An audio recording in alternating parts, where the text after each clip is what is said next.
Well, welcome everybody to RWB Racing hosting the first ever Meals on Wheels charity drive racing event.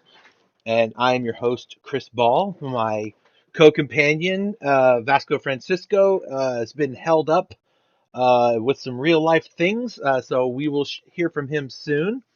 The race will begin in about 45 to 50 minutes. Right now, we have all the cars out on track. They're just kind of getting some pace laps in, figuring out everything, and doing some practice. We'll go take a look at them here in a minute. Uh, but before we get going, and we'll go over this a little bit later as well before the race, I just want to go over some of the sponsors that we have that have been really instrumental in having this race happen. So I've got them up here. We got Grocery Outlet, Banner Bank, Kaiser Permanente, Aging and Long-Term Care, UrbanSettlements.com, and Rockwood. Those are our full car sponsors. So there will be 6 cars out on the track that you'll see that are uh, all liveried up with these full sponsors. And then the rest of our sponsors you'll see on doors and hoods throughout the vehicles. We've got BCI, Horizon Credit Union, United Healthcare, Zips Drive-In, Kindred at Home, Guns and Gurneys, Itron, I forget how it's pronounced, the Albertsons and Safeway Foundation, Senior Action Network, Spokane Transit, and Hell's Kittens, which I guess is a conglomerate of some donators. And of course, Meals on Wheels, who is the one that we're doing all of this for. So we want to appreciate all of them for helping us out here today and keeping us on track. And once again, if this is a charity event, so we really would love it if those of you who are watching get a chance, you can go donate at rwbracing.com/donate. That will actually forward you directly to the fundraising page that Meals on Wheels has set up for this event. So RWB Racing is not handling any of the funds. It's all going straight to them, 100% of it. So please, by all means, help them out and go through that. Let's see. One moment, please. Being that this is a virtual event, all of this stuff is happening over the internet. So sometimes we may have a little bit of uh, difficulty getting all of the technical parts working, but other than that, we should be pretty great. Um, we have a lot going on today, but let's go ahead and let me get over to where our drivers are. I can hear them around on the track. Let's go ahead and take a look at some of them so you can see some of these cars that are driving around the track. Here we go. All right. So we have 14 drivers. We have 7 cars. So we have this car here. Let me get you a better look at it. This is the Mercedes AMG. There are 2 of these. This one is being driven by Supermex. It's got the Spokane Transit livery on it. The other one is being driven by Outlaw, who is our group leader. Let me see if I can find his car somewhere. He is currently not on track. But anyway, the other Mercedes AMG is the Urban Settlements car, and we'll see that here shortly. Then we have 2 of the Porsches. So this is J-Rod. He's driving in the yellow car there. That is the Porsche 911 RSR. There's 2 of those. There's that one, and the other one right here is the Kaiser Permanente car driven by Joey Canoli. So Kaiser Permanente, another one of the full sponsor cars. Then we have Night Kid, who is driving the Hell's Kitten and United Healthcare Dodge Viper. There's another Viper out here also, and that's driven by the Venom in the Banner Bank Viper. That's the number 3 car. A lot of these guys have been practicing for weeks, trying to make this the best race they can, and so we can put on a good show for everybody. So Let's see who else we got. Here's one of our Ferraris. This is V Grasso. He goes by Vinny. So he is driving the Safeway Albertsons Foundation Ferrari 458 Italia. The other person in the Ferrari is Trology. He is driving the Meals on Wheels car. This has every single sponsor that's helped out. So if you look at this car, if you can look past all the scratches, there are every single decal is on this car for all of the drivers. We also have one of our Aston Martins. This is Jack. There's another one. His name is Spider Dean. He's just currently not on track. He's in the pits right now. Let's see, we have a Mustang out here. Where's the Mustang? There it is. There's one of them. That is the Kindred at Home BCI Mustang, driven by Kituation. He's one of the master tuners here at RWB Racing. So if anyone's going to make that Mustang drive the best it can, it's going to be this guy. So really excited to see how that all works out. Let's see, that's all of, we've seen all of these drivers so far. There's the other Mustang, the Grocery Outlet Mustang. He's just sitting in the pits at the moment. And the other Aston Martin, which is the Rocket Media Guns and Gurneys Aston Martin, is sitting right next to him in the pits. So, and there goes Winkle. So let's go ahead and get a little view of the Grocery Outlet beast here as he comes out onto the track right in front of Joey Cannoli in the Kaiser Porsche.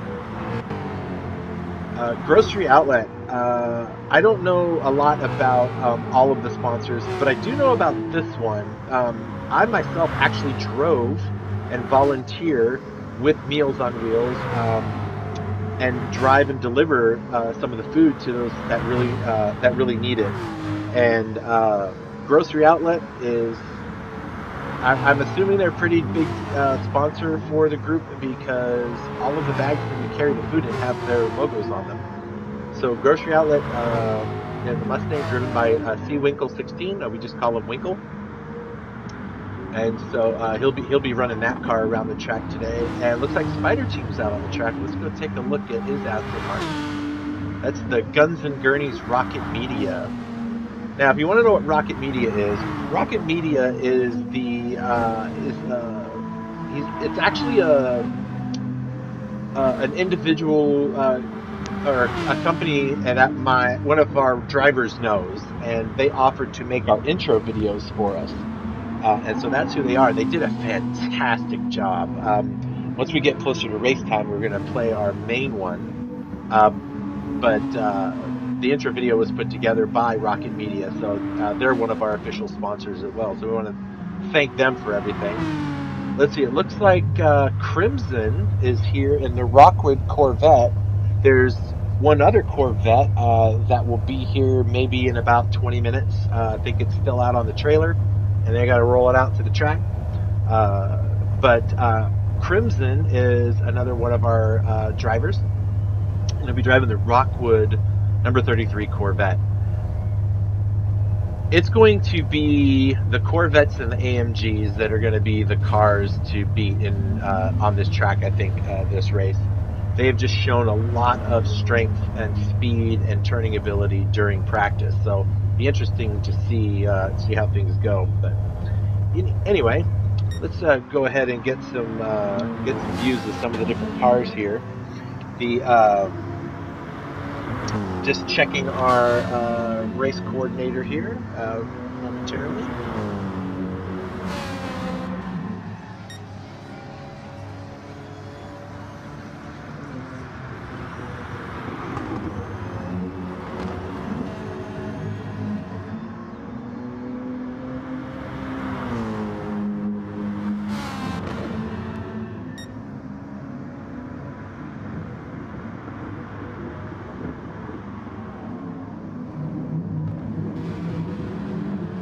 We have my co-commentator has run into some interesting stuff. I'm going to go ahead and invite another person into our stream here. Hang on one second. Let me see if I can go Let me see if I can go find him. Hang on 1 second here.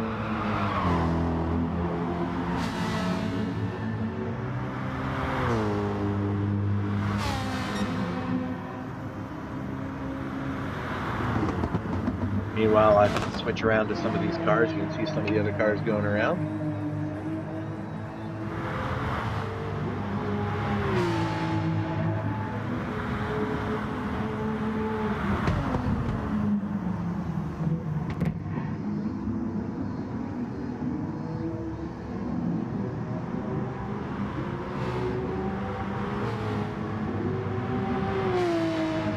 Alright, stand by here.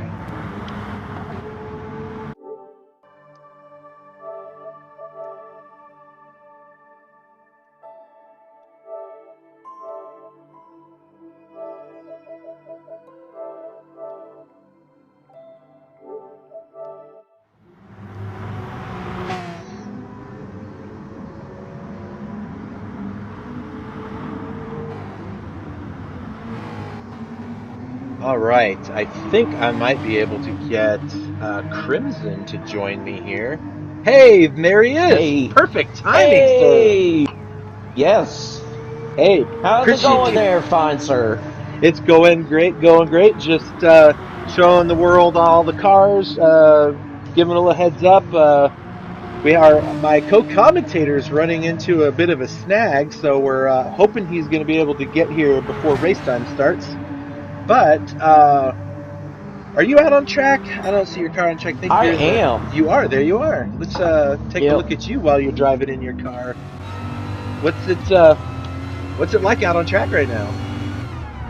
Right now, I mean, the number 33 Rockwood retirement Corvette is feeling amazing at the moment. I'm getting great speed, great cornering. My tire wear is looking amazing as well. So Yeah, I see that. We're riding. it's We picked the camera inside the car with you while you're driving behind Venom there, and going past Venom there. So, but yeah, these Corvettes look really strong for this race. They are.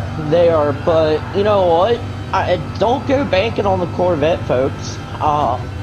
Because you know who qualified in first was none other than our fearless leader Outlaw, and he is rocking the AMG.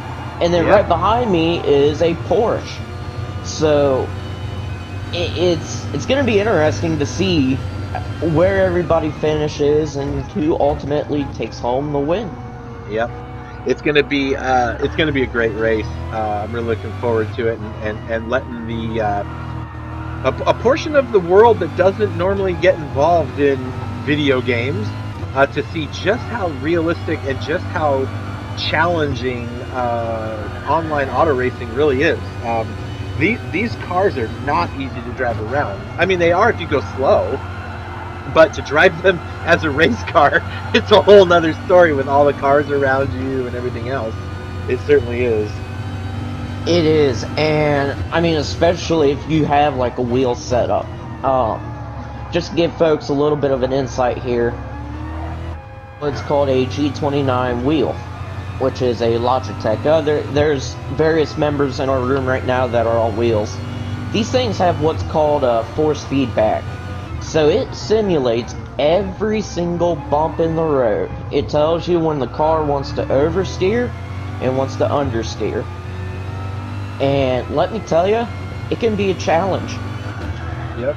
There's even some tracks that you go over, such as the one in Tokyo, which is on city streets. And as you're driving on the bridges and you're going over the expansion joints, you can feel the wheel just go thump, thump, thump, thump, thump as you're going across those expansion joints. There's even tracks where you're going fast, you go over a hill, and somehow the wheel gives you the feeling like when you get that, that lift in the car going over, the wheel gets light, and you can tell that the car has kind of gone up in the air a little bit. It's crazy. It's a lot of fun. Yeah, it's wild. I love it though. Yeah. So the Rockwood Corvette, the other one that's going to be out there will be by the name of driver named Baylor's. and he's going to be driving the Itron Zips Corvette. So he's the one that qualified just in front of you, or Yeah. yeah, just in front of you in the other Corvette. So you're going to have your hands full. You got a car with the equal power, equal everything, and it's going to come down to driver skill. It is, and I don't believe I was too far off with him, pace-wise. I think I was about 3 or 4 tenths off of the pace, but I know what I need to do to get there, and that's cleaning up my lines. Yep, So, I'll get there during the race. absolutely, absolutely. Yeah, and it's gonna be fun battling with him. Yep. Definitely. I mean, it's gonna be interesting. To give people that are relatively new to either auto racing or to just competitive racing, we're looking at a track that takes roughly 2 minutes and 15 seconds to get around. That's going to be about the average lap time, maybe 2 minutes and 16 seconds. But we're talking about driving a car and race speeds for over 2 minutes, and all of the drivers came across the line within a 4 second gap. The top 4 drivers came in within 1 second of each other. And that will be pretty consistent through a race. We're going to see that as we go through the race, that you guys are driving these cars and getting around the track within half a second every lap, like the same time. Now, as your tires wear up and they don't have as much grip, you'll slow down a little bit, but it's really amazing the consistency that you drivers can put together with these cars over 2 minutes and still come in with such a a small gap of time in between. I think it's amazing, personally. It is. I mean, it's absolutely amazing. And you're gonna be seeing that kind of racing for 90 minutes straight. It's gonna be insane, and Yeah. the part that people need to understand is when you have all these cars racing in a pack, they tend to not drive as fast as they normally would on their own, because typically you have to anticipate the other drivers in front of you braking, so you brake slightly sooner so you don't run into them in case they brake slightly sooner, and so the guys that end up in the near the back of the pack, they'll be able to catch back up pretty quick because they're going to have clean air in front of them. A lot of these cars rely on downforce and aerodynamics to keep these cars going around corners. And when they get behind other cars, all of that, what they call dirty air, it's all turbulent in front of them. It's not smooth, straight air hitting them, hitting all of the aero pieces and pushing the car down on the track like it's supposed to be. It's all over the place. And so the car just doesn't feel the same when it's behind people. I'm sure you felt that in that Corvette, right? Oh yeah, yeah, I felt it. And to put it in a better perspective there, imagine like, oh, I don't know, like a submarine underwater. And say another submarine comes up behind it. It's not pushing all of that water that's standing still. The water that's moving and flowing around that first submarine is catching on to the second one. So, and that also causes drivers to draft. So you'll get a boost of speed because you don't have all that clean air constantly hitting your vehicle. But Yeah. at the same time, it creates a little bit of turbulence. So it's a double-edged sword. You want that, you want to be behind someone on, say, like a straightaway trying to pass them, but you kind of want to back off like in a turn. So I'm looking at Supermax right now, like this turn here, this hairpin that he just went through. I don't think you'd want to stay behind him throughout that whole turn, Yeah, because it would your definitely car, help. Yeah. yeah, your car would get a little bit loose. Yep. If you don't have that air pushing down on the front of the car the way the car expects it, just doesn't handle the same, for sure. Right. Let's see, who else do we take a look at? That's out here. I'm gonna go take a look at Winkle in that Well, Mustang. that Mustang. That Yeah, Mustang. Where is that it's the Mustang? grocery outlet Mustang, the number 21 for Oh, Winkle. yeah. Yeah, That one is actually a really nice livery. Very simple, but yet very clean. indeed. I enjoy it. So, the the race is starting in about half an hour. So, did you want to get back out on the track and get some more practice in? I can see if there's some other folks that I can interview, if that's up to you. Yeah, I mean that's fine. Or if you want me to stay in here, I can. I've had plenty of practice on this track, so Well, sure. I Love don't to need have too you. much. Love to Yeah, have you. yeah, let's do that now. I'm checking out the messages here. Is begging to come in and be interviewed. So, Who is? bring out our next victim, Trology. Oh, okay. Let me go bring that Yep, guy in here. All right, yep. hang on, On to folks. the next one. On to the next one. Okay, hang on a second here. Let me just do this. Let me go pull him in here. Hang on a second.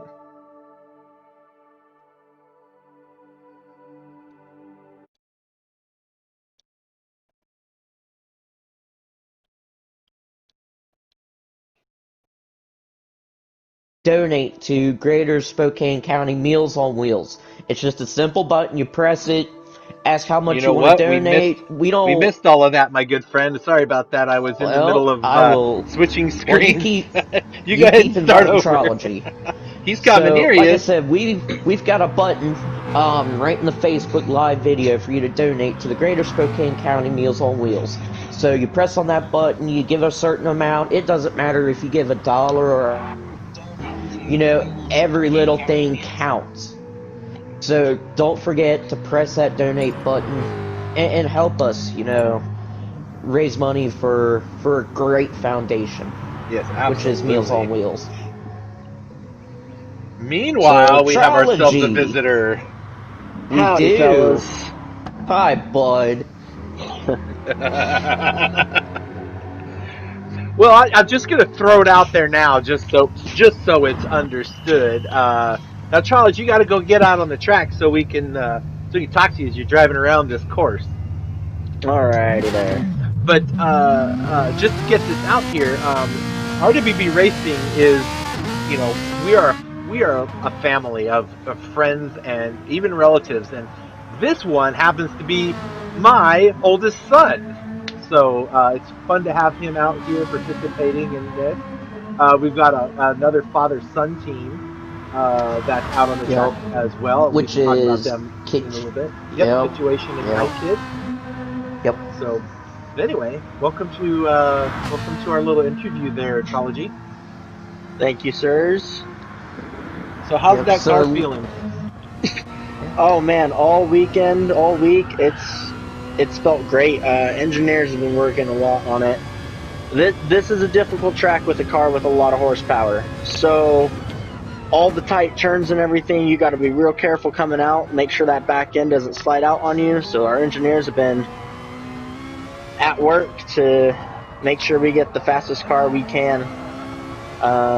We're pretty comfortable with what we got.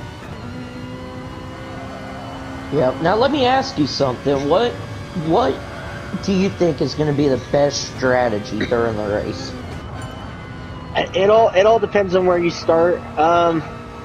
Some of us starting from the back really think starting off on a harder compound is going to be better. We're playing more of a waiting game. We're not fighting too hard right off the bat. We're going to let those harder compounds carry us farther. Let those up front possibly run in softer compounds pit. Let us gain some positions. Pull away with the clean air and see where it goes from there. Yeah, well, that's a very, very sound strategy because I'm not sure what place you qualified in. I think it was P11. 11. Yeah, so that's not a bad strategy at all. Mm-hmm. Now, I gotta say, P11, we qualified well, and we were a bit shocked to see that we came out at P11. But watching the rest of the guys out there qualifying, They were on fire. I mean, we saw some times we did not know were attainable on this track. So we definitely have some competition out there today. Yeah, as a matter of fact, one of the things I noticed is the driver of the other Ferrari, Vinny, and we may talk to him later on. He actually had a fantastic race last night. Different type of car, but he had his first podium finish in our Super Formula cars. So he's probably really stoked and to get in here and do this race. Probably got a lot of confidence after driving in that race last night. And you yourself have had some pretty good runs in those cars too, but these cars are all together different. That's for sure. Am I right? Oh, absolutely. I mean, you're lacking downforce to just a whole other level. I mean, I don't even know how to put it into words. It's a whole other game. It really is. I mean, those cars, I mean, watching me drive to these corners, I've got to lift on some of these turns, and a lot of these turns you see me lift on and brake on, I could take full speed in those high downforce cars. And it's a whole other ball game. But, you know, as for Vinny, you know, I know he qualified near the bottom. And, you know, these Ferraris, they're difficult, and I you know, our teams have been talking. We're on the same car, same manufacturers here, and I know they've been having a little bit more difficult of time getting his car to respond. But you know, it's not always about the car too. It's about the driver. And after that first podium for him off in the other series, I'm sure he's going to carry a lot of confidence into this one, and we're going to see some great performance from him tonight. I'm sure of it. Absolutely. Boy, you couldn't have said that any better. Well, hey, thanks Trology for coming and visiting with us. We're gonna mess around, see if there's some other drivers around that wanna chit chat with us. We'll let you get out there and get your practicing done and get your warm ups done, and good luck in the race tonight. All right, thanks fellas. You guys have a good rest of your evening. Take it easy. To you there, sir. Bye. You know, Crimson, you know who I want to get in here? I want to talk to Supermax. You want to talk to... You know what? Let's talk to Supermax. And also, my name is Cody. Oh, that's right. You can call me by my government name this time. That's funny. All right, well, hang on a second. Let me go invite him in here. Let's see here. Yeah, it looks like he's currently practicing at the moment. That's fine. He can wait. He can come in here. Let's see. Where is this guy? I'm gonna find him and bring him in here. There he is. All right. Let's see if he'll come in here and spend some time with us. Yep, let's see if he bites.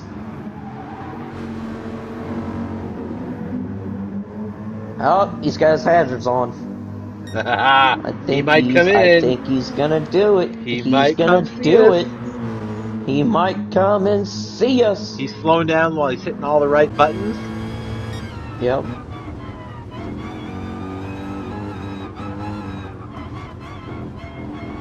Let's see if he'll join us. Man, this is gonna be a great race. Yep. Hey! There he is! Hey guys, how you doing today? Good. Supermax, how you doing? You know, doing well. Had to make a little tweak or two to the Spokane Transit Rocket Media car, but you know, I'm feeling really good about how it feels. You can see I've got the fast lap right now, which I don't know how long that'll stand just in practice because everybody's practicing different strategies, but I'm feeling really good about it. Yep, well, you're looking good in that car, my friend, I'll tell you what. You know what? It's kind of interesting to look at how good looking this car is and think about, you know, some of our sponsors like Rocket Media. You know, one of the things they talk about is it's not about being pretty, it's about getting the job done. It's one of their things, and I'm hoping to get the job done and look pretty for them at the same time. Nice. So you are driving that AMG Mercedes, and our pole sitter was also driving that AMG Mercedes. So have you talked to him to find out what is he doing different with that car that might give you some more insight, maybe shave some time off of that thing? Have you had a chance to talk to him? I chatted with him a little bit. I think the only thing I could do to come close to his lap times is being back to the planet I came from, because I don't know where that came from. It was a little heartbreaking to see it. You want to be competitive in the same car, teammates or not. So to see he had a little bit over a second on me was a little disheartening, but it's also encouraging because I know it's in the car. So it's up to me to find it and to pull that talent out of somewhere. I know it's there, so all I can do is try. Yep. Well, Cody, you got any questions for the guy? Oh, you do? What? I do. Now, what do you think is going to be the winning strategy for this race? Oh, well, some of the guys are listening, so I don't know if I want to let those little tidbits out. Well, just in general, you don't have to talk about your strategy. What are the keys to success? Sure. So, just talking with the Spokane Transit Rocket Media engineer staff, I think really honestly in this format on this track, because it's pretty punishing, the undulations and the ups and downs. It's easy to make a mistake here, and you will pay a price for it. And this pack is just too fast to fall behind. So I think the winning strategy, honestly, is going to be to have a steady, clean race up until about lap 27, and then if you can get within reach of the lead, just to push at that point. But I think if you push too early, you will get left behind by this pack of amazing drivers. So pretty much I'm just going to try and keep the car clean and beautiful as it is, run this new transit line for Spokane Transit as fast as I possibly can. I won't be stopping for any passengers, hopefully, this time, but I think if I keep it clean and I stay midfield in the pack where I am till about lap 27, hopefully I can turn on the rockets and do my best to run down whoever's in front. Yep. Now you've mentioned 27, so I just want to make sure we're on the same page. This is 41 laps. I do. Okay. I think what I think is going to happen, honestly, is that a lot of this pack will start on the slower compounds, the harder compounds, and then they'll slowly move themselves forward into the faster tire and set faster and faster lap times. So that's pretty much what I'm saying. Is on those harder compounds, you can make mistakes. Everything you do is compounded if you're not on your lines.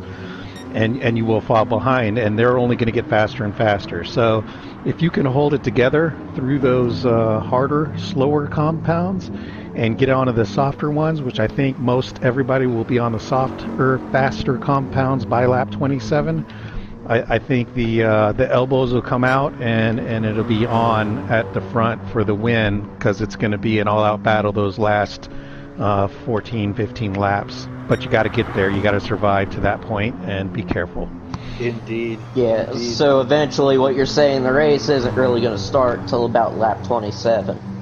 No, because you've got to be in a position. I think if you're beyond, if you're not mid-pack, in the top 7 or 8, I don't think you'll be able to fight this gang through to the end. So it's going to be a race up to that point. You can't take it easy, or you will get left behind.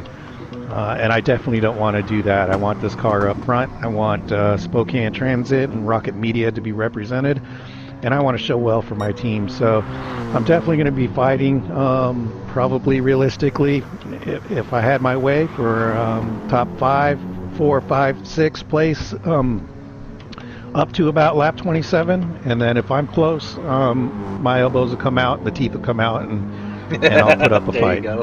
There you go. All right. Well, hey, thanks for your input. I wish you the best of luck for tonight's race, and I hope you can find that extra second on the track that you're looking for. I was trying to tell all of the viewers a little earlier about how close all of these cars are in the course of a 2-minute, 15-second average lap time, and people are within 1 second of each other crossing the line. It's just very close. So yeah, finding that second is a big deal.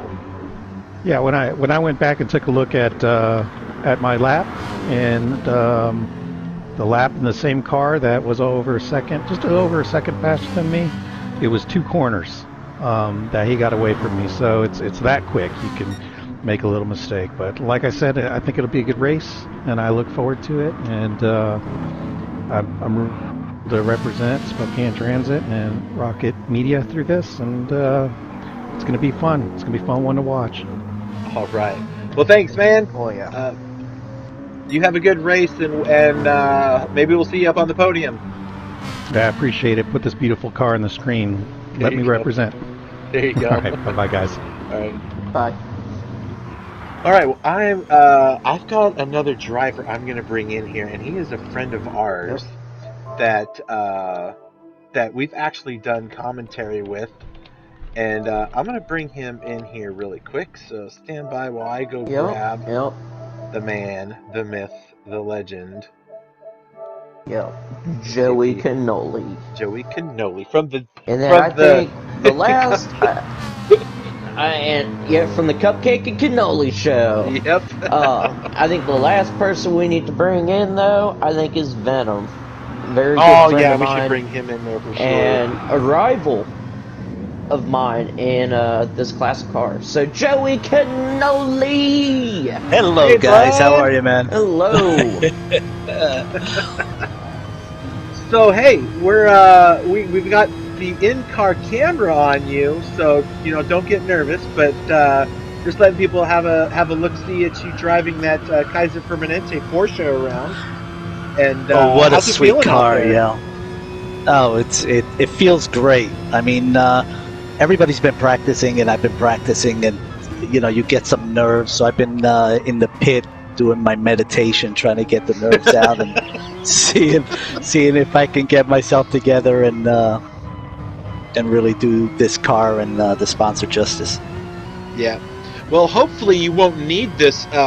You won't need this sponsor at the end of the race, and you'll make it all the way through without wrecking yourself and needing to go to a hospital.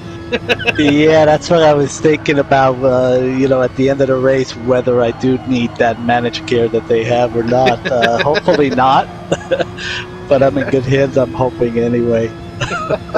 Yeah, let's hope for that. We don't have to send out a Rockwood retirement communities out as well.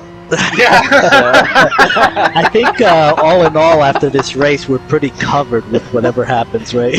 We are well covered. That's great. If we mess up a part of the track, we've got a construction company that's on one of the deliveries. There you go. So, yeah, I'm even nervous about scratching delivery on this car. I just want to make no contact and make sure that everybody sees, these names on the sides and stuff. Yep. Now, you qualified pretty well. I think you qualified third or fourth. I forget fourth. Which, fourth. Yep. Okay. Right behind Crimson. Yep. So you guys are right next to each other. And the crazy thing is, we're literally going to be next to each other because I'm looking at our qualifying times, and I believe he is. It was about just about. Oh my gosh, 8 thousandths of a second off my time. Yeah, exactly. Yeah, exactly. It wasn't even a full tenth. It wasn't even a full hundredth of a second. That's how close you guys were. Yeah, and I mean, this Porsche is really nice to drive. So I kind of focused on turns and the turning into these because I know the Vet just takes off and it's really powerful. So I think on average, I'm going to be focusing really on the turns and hoping that nobody catches me with those supercars. Well, they say that races are won in the turns, right? So it's the faster you can do a turn, and the faster you can come out of that turn, the better you are into that long straight. Yeah, and that's where I kind of focus, and I think that's where the time came from is not the straights, but I'm able to take some of these turns. They did a really good job with the tuning on here, and I'm kind of surprised at how fast I can take some of these turns. Yeah, well, that's that Yeah. Porsche, that mid-engine short wheelbase is just, it's a turning machine, right? Oh, it's so fun to drive. Especially in this track. I mean, this track is pretty unique. It's got so many tactical corners and turns, not many straights. So I'm hoping that that'll play to my advantage here on the Porsche. Yep. You got any questions for the man? I think we got time to get Yo. our grocery outlet Mustang driver in here for a quick little interview. I don't have any other questions besides just real quick. What do you think the keys are to success at this race in general? Yeah, well, I mean, we have tire compounds that we really have to think about, and see how far we can go. But I think that just patience around these turns is going to be key. So everything that's tuned in my car is tuned for turns, and I think that's going to be key here. Every time you make a turn, you just have to have that car underneath you. So hopefully that's where, like you said, Chris, that's where it's going to be won around the turns. Yes, it will. It definitely will be.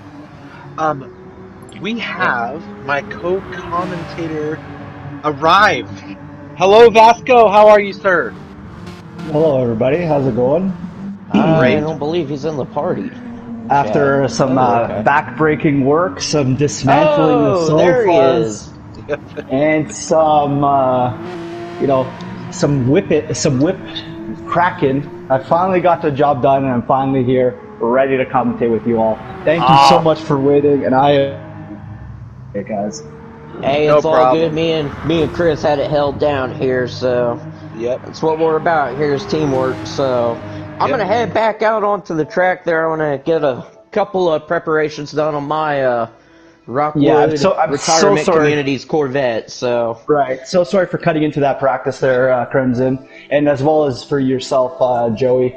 I know you guys want to put those cars on track and you want to get some practice in before you have to set some laps around. But feel free to stay if you'd like. But I do appreciate everybody pitching in like we all do here at RWB. We're actually going to have one more interview with Cody Winkle here from the Grocery Outlet Mustang in a moment. Joey, thanks for coming by, man. We'll let you get out and finish your warming up.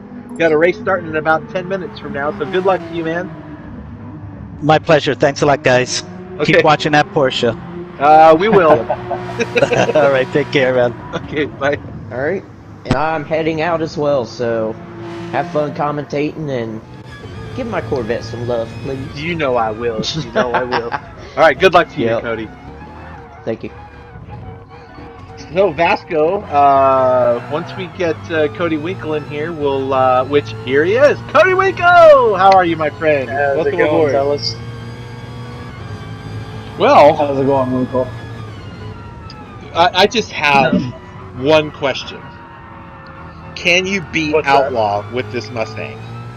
Oh, naturally. I mean, I think that's going to be pretty obvious. There you go. Although it's pretty close right now. He's a tenth of a second behind me. All right. Or not a tenth. I'm sorry, 200ths of a second. Okay. Well, how's that car feeling? Tell us a little bit about what you got going on there. Well, we've been working on it all day today. When we did the qualifier, we didn't have too good of a feel for it, but we've been running it since early this morning, and I think we've got a pretty good setup going with it now.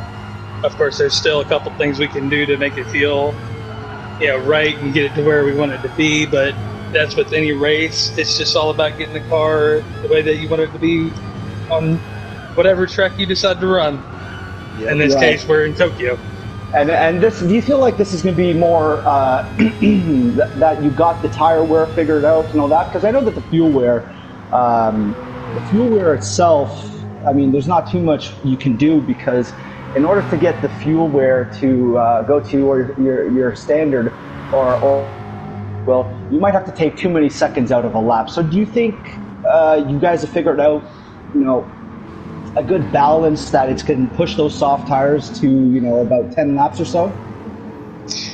I think they'll easily get to 10 laps. Obviously the softs are going to wear more quicker than your mediums or your hards, but I think with the setup that we have now, I know that the Mustang will handle it. I know there's also, at least one other guy running in the Mustang. So I'd say that we got a pretty close to the same idea when it comes to that. I don't know how some of these other cars will handle, though. However, I know they all have their different feels, and these guys have put their different setups on them. So it'll be interesting to see. I feel pretty comfortable with at least getting to 10 laps. Right. Yep. No, that's good, because I know that to 10 laps, obviously, it almost sounds like it's bare minimum, but it's not always so easy. But with the hard and soft tires, 10 laps should easily be attainable. Do you feel like you're only going to be running the 10 laps, or do you think you're going to try and throw a curveball and run, 12, maybe 15 laps? Oh no, we're definitely going to get it to go at least at least 15 laps, I'd say, for each compound. That's usually one of the strategies I use, is juggling fuel and tire wear at the same time. Naturally, with it being the different values, so we are going to have to stop more often for tires. But I usually try to make them last as hard as I can. But at least 15, I think, would be a good number for each compound, especially the softs. Right. Yeah, because I know that you've always been known for good fuel management and good tire management. Now, and so I was always wondering, now that the fuel management side of things is not managed because it will just require too much time loss. I guess now that you're going to focus all on the tires, you probably got a good strategy set up for that, do you not? I'll be honest with you. With any race, like I said, there's a lot of valuables that come, or variables, I'm sorry, that come with each race. I think this time we're going to go with it, see how the car handles the first half of the race, and then go from there. Call an audible, so to speak. So to speak, or you could say, making it up on the fly. Right. We won't know for sure until the first couple laps in, really get a feel on how the car will handle with everybody on the track. Because any driver will tell you that it's completely different being in qualifying than it is, you got all drivers on the line taking off at the same time. Right, anything could happen at that point, and you have to take that into accountability as well. Well, yeah, no, thank you so much. Yeah, that is some pretty good insight. Unfortunately, we don't have too much more time, so maybe I saw that you're on track doing some good laps right now. And do you feel that the Mustang is going to bring out that characteristic of that tire saving? Because I know that the Mustang typically is not known for its ability to save tires. So, so where do you think you're at this point? Where you're expecting to finish? I would say I'd be happy with anywhere between upper to mid pack. I don't think that we have near as much time put into this car as the other drivers do. I'd be happy with that. Yeah, anything can happen. It could be anybody's race. It's all up to who crosses the line at the end of the race. So we'll just have to go from there and see. All right. Well, great. Well, hey, thanks for hanging out with us. We'll let you get back out there and finish up. We've got a race starting in just a few minutes, so me and Vasco got to get our race direction hats put on and start getting some stuff put together to get this race underway. So take this opportunity maybe to go in the pits and get a last-minute drink of water or whatever before this 90-minute race unfolds. And good luck to you, man. Absolutely. Thank you guys again for having me out. All right, take it easy. All right, well, Vasco, we have ourselves a race to get put on here. Now, I know that you are handling some of the race direction here, so if you want to if you want to take a look and see if everybody's about and around and ready to rock and roll, I will go ahead and do a little introduction and welcome to all of our new viewers that are showing up right now to watch this race. All right. All right, sounds good. So hang on, uno momentito.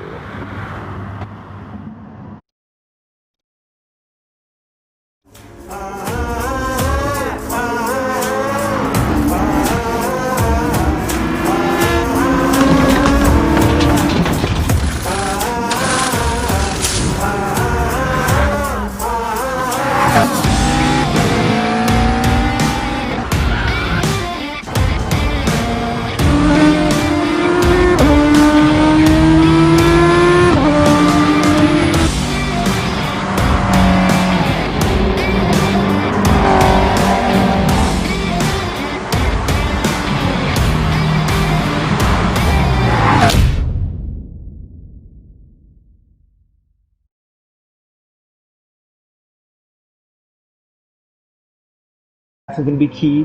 All Not just right, so much as welcome back, managing. everybody.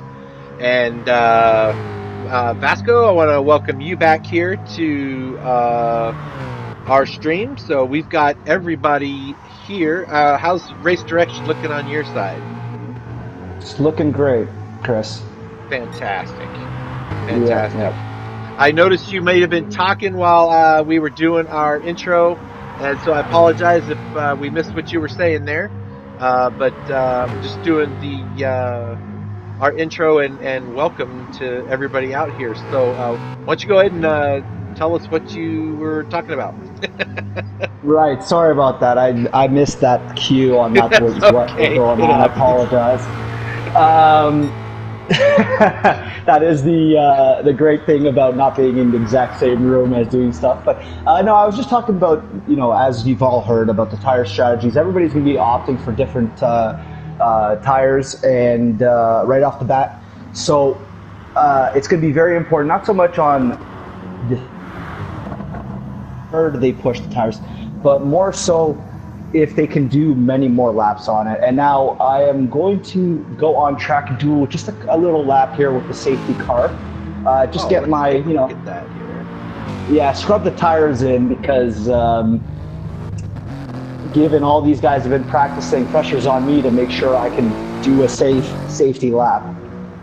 Yep. Yep. So while you're driving around getting that thing warmed up, let me just let our viewers know kind of how this is going to work. So Vasco's going to take this pace car out when we go to start the race. So if we start the race, there's going to be some game dynamics that happen, and then we're going to start all of the cars in a rolling start. And they will all stack up behind the pace car, warm up their tires and everything, and they're going to follow this car around the track. As they get near the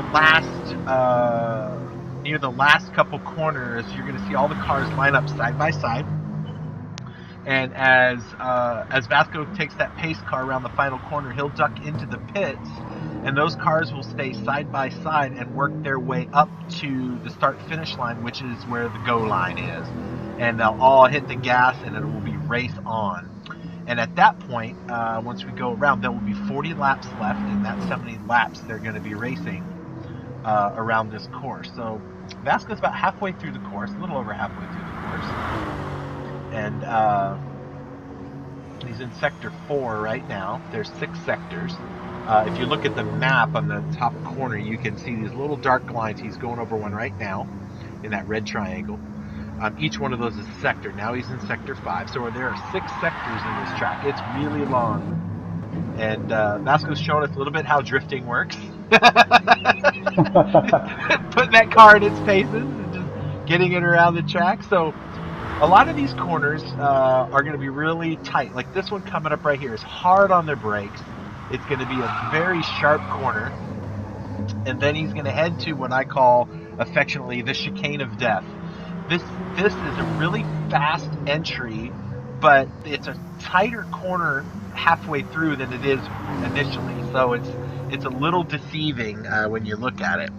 And when he comes around the outside here, and that will be a lap.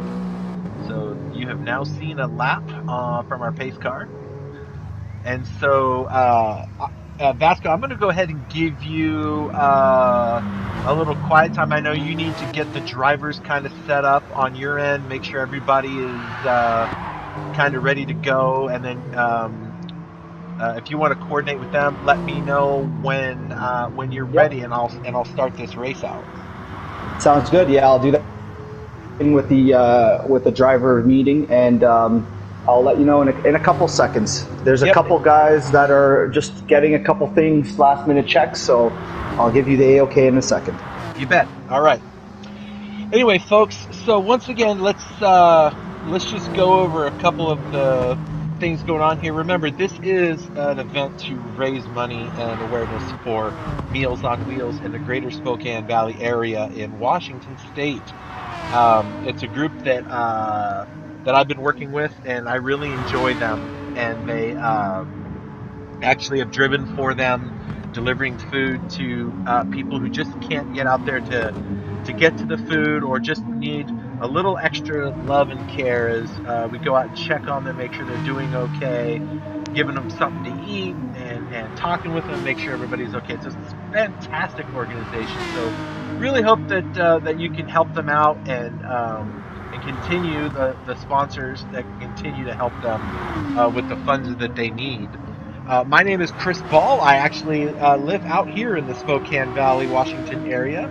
My co-commentator Vasco, he's from up in Canada, and most of our drivers are from all over the United States. We've got some from Idaho, we got some from Colorado, we got some from Arkansas or Alabama, one of the A's, Ohio, I think one of them's in Kentucky. We've got some from Illinois. We got them from all over the country, and that's the great thing about virtual auto racing. It gives you a chance to meet people from all over the place. I've even driven and gone and met a couple of these drivers, at a restaurant up in Ohio, just so I can shake hands with them and see them one day. So it's really nice to have this opportunity to race and raise money and awareness for them. So you can go to rwbracing.com/donate. If you're watching this on the Facebook Live, there's a donate button there on the bottom that you can click on, and there should be links in the YouTube channel as well.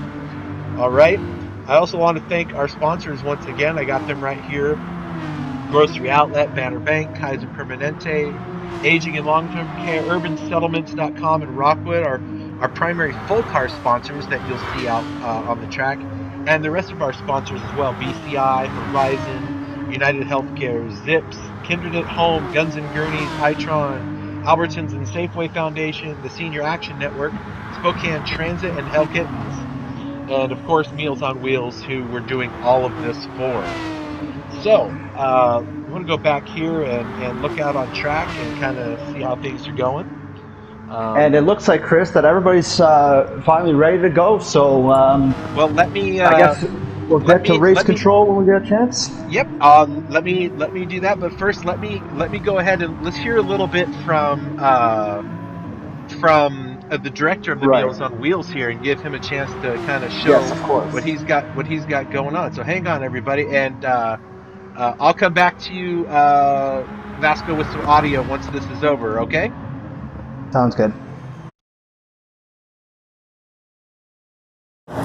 Good afternoon. I want to thank everyone for being a part of Greater Spokane County Meals on Wheels' first ever virtual online race. Your support during this online event is helping us raise money during a time where we can't get out in the community and have the same fundraisers that we normally have, but our seniors throughout Spokane County still need us to deliver those meals. So your participation is more important now than ever. I want to thank Chris Ball for his support and helping get this event started. I hope you have a good time, and may the best driver win. So gentlemen and ladies, start your engines.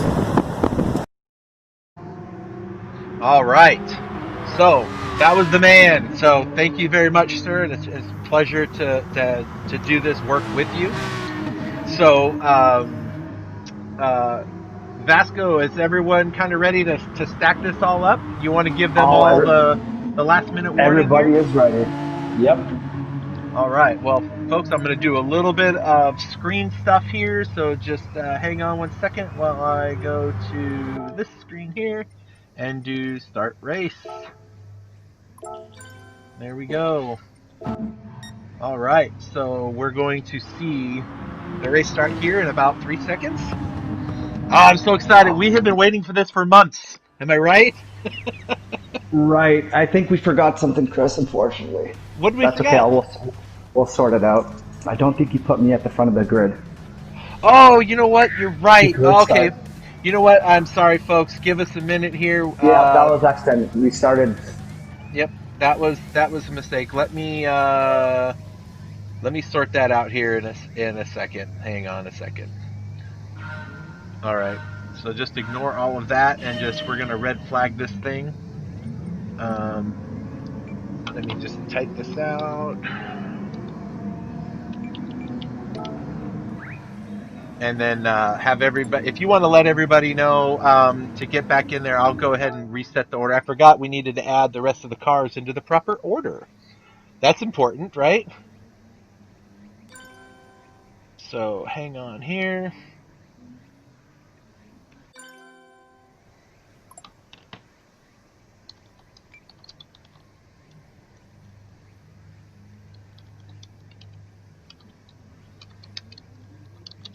Doing all this stuff remotely like this is kind of challenging. So we'll get there. Got to wait for a couple more drivers to get set up here, and then I got to set the race order. Get everybody in here Right. right. Yeah, so we're just waiting for Winkle and Outlaw at the moment. So. Yep. And Baylor's is also, we're waiting for him to. Yeah, we got to wait for him to load. It wasn't until I saw the race start that I realized that the order itself. I had a bunch of it right. I just didn't go through and set up the rest of it. I got a little distracted, so apologize, folks. So we're okay. running a couple minutes behind here.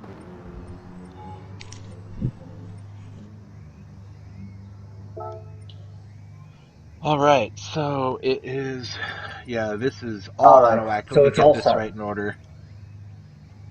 All right, let's see. Do you have that order in front of you to make it easier for me? And I can get it. I think it's Outlaw, Baylor's. I don't think I do, to be honest. Okay, it's Crimson and then Joey. I got this, I think. Crimson, Joey.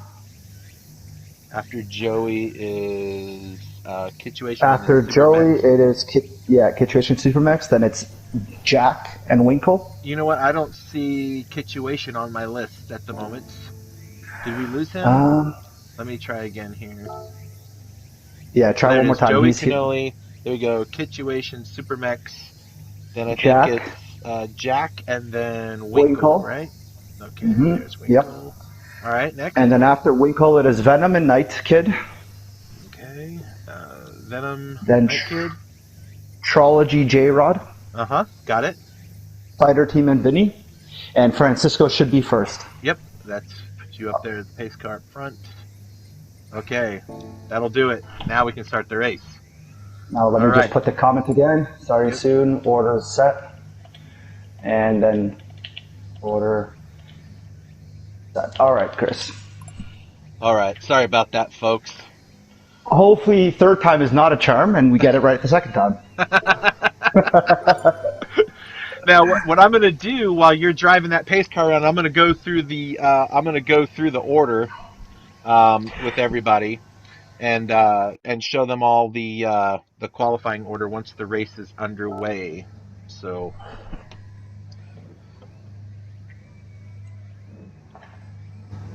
we are starting our race here. So let's get back out on track. There we go. Perfect. I got that together. All right, here they are getting ready. Got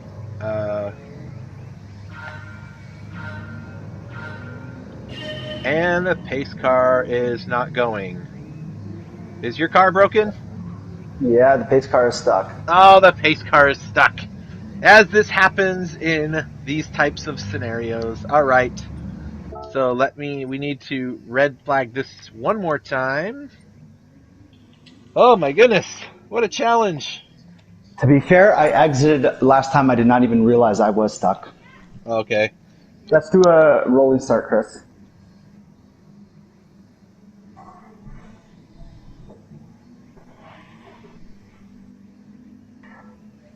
That Chris, if you had a don't, little it's technical okay. difficulty on my end. All right. Chris, if you don't Oh, mind setting did it I to lose grid you, start. Vasco? No, I'm here. I exited because I was stuck. Correct. Vasco, are So, you there? Oh, I think we lost our. I hello. think we lost our network connection to him. Uh-oh. Hang on, everyone seems to be rejoining. Yes, that's what I need to do. Hang Hello. on 1 second.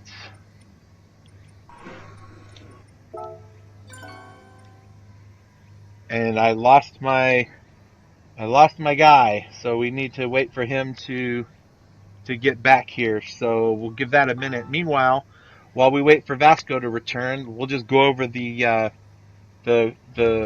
order here. So the on our pole position is the Urban Settlements AMG with the Chevrolet i-tron Zips Corvette right behind him in P2. In And then we have oops, I hit the wrong button. Thank you. In row 2, we have the Rockwood Corvette driven by Crimson. In P3 with the Kaiser Permanente Porsche is Joey Canoli. And then in row 3, in P5 and 6, we have the Kituation in the Ford BCI Kindred and Supermex in the AMG Spokane Transit Mercedes. In row 4 with P7 and 8 is going to be Jack and Winkle in the Aston Martins and Fords for aging, long-term care, and grocery outlet. Row 8 is going to be the Banner Bank Viper driven by Venom, which is appropriate. And then in P10 is going to be the other Viper driven by Night Kid, which is the uh, United Healthcare in P10. In the next row 6 is going to be the one of our first Ferraris is going to be Trology. He's driving the Meals on Wheels Ferrari. And in P12 is going to be the Porsche of J-Rod driven for Horizon Credit Union Senior Action Network. And last but certainly not least, we're going to have the Rocket Media Aston Martin and Guns and Gurneys by Spider Team. In 13 and 14th, we're going to have Vinny Grasso driving the other Ferrari in the Albertson Safeway Foundation. So as it goes, it looks like um, something happened with something is very wrong on my side of things. So let me All get right. back So to the the race, race it's here. about to. See if I Yep. can't figure out what the heck is going on here. See, I It think I may have looks. lost. Uh, oh, I have lost something. Something is altogether gone wrong.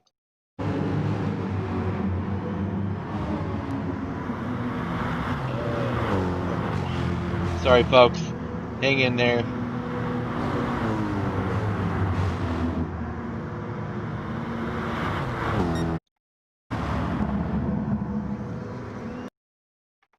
Okay, I'm having a challenge here, so stand by while I fix this. These are the challenges with all of this stuff. Let me restart that. I have lost all audio in this race. I don't think we're going to be able to have a challenge here. Let me rejoin.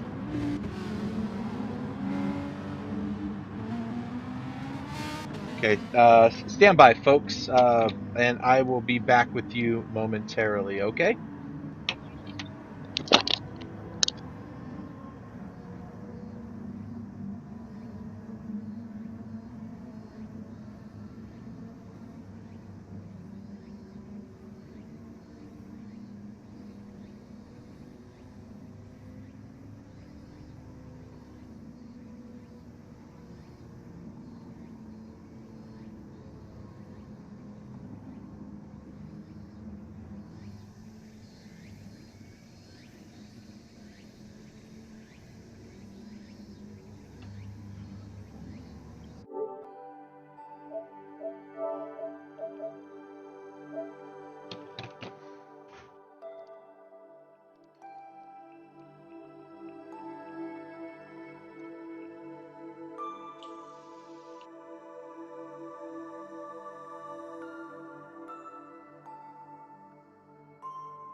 All right, I don't hear anything. Something is very wrong with my Can you hear everything. me, Chris? Oh my goodness, folks, I'm so sorry about this. Can you hear me, Um, Chris? stand by.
Can you hear me now, sir? Oh, I hear you perfectly fine. So we have at the front Outlaw taking a nice defensive line into the very first, or into turn four, I should say. Is everything okay on your end now, Chris? I don't know. Actually, I think there may be an issue. There's actually a large fire burning not far from my home, and not sure what the story is with that one, but everyone's keeping an eye on things to make sure it's not coming this direction. But Oh, wow. yeah, Okay, figures, well, right? right. So I'm sorry we And missed the very beginning, and I don't know if it would be a good time to start it over if we just leave it the way that it is. well, at the moment, Outlaw is in first place. Crimson has moved up to second. Baylor's in third. Joey is now in fourth. Supermax in fifth. Kituation sixth. In seventh, we've got Jack, who is about to make a move on Kituation. Oh, and Kituation brushes up against Jack and goes off track, leaving the door open for J-Rod and Spider King.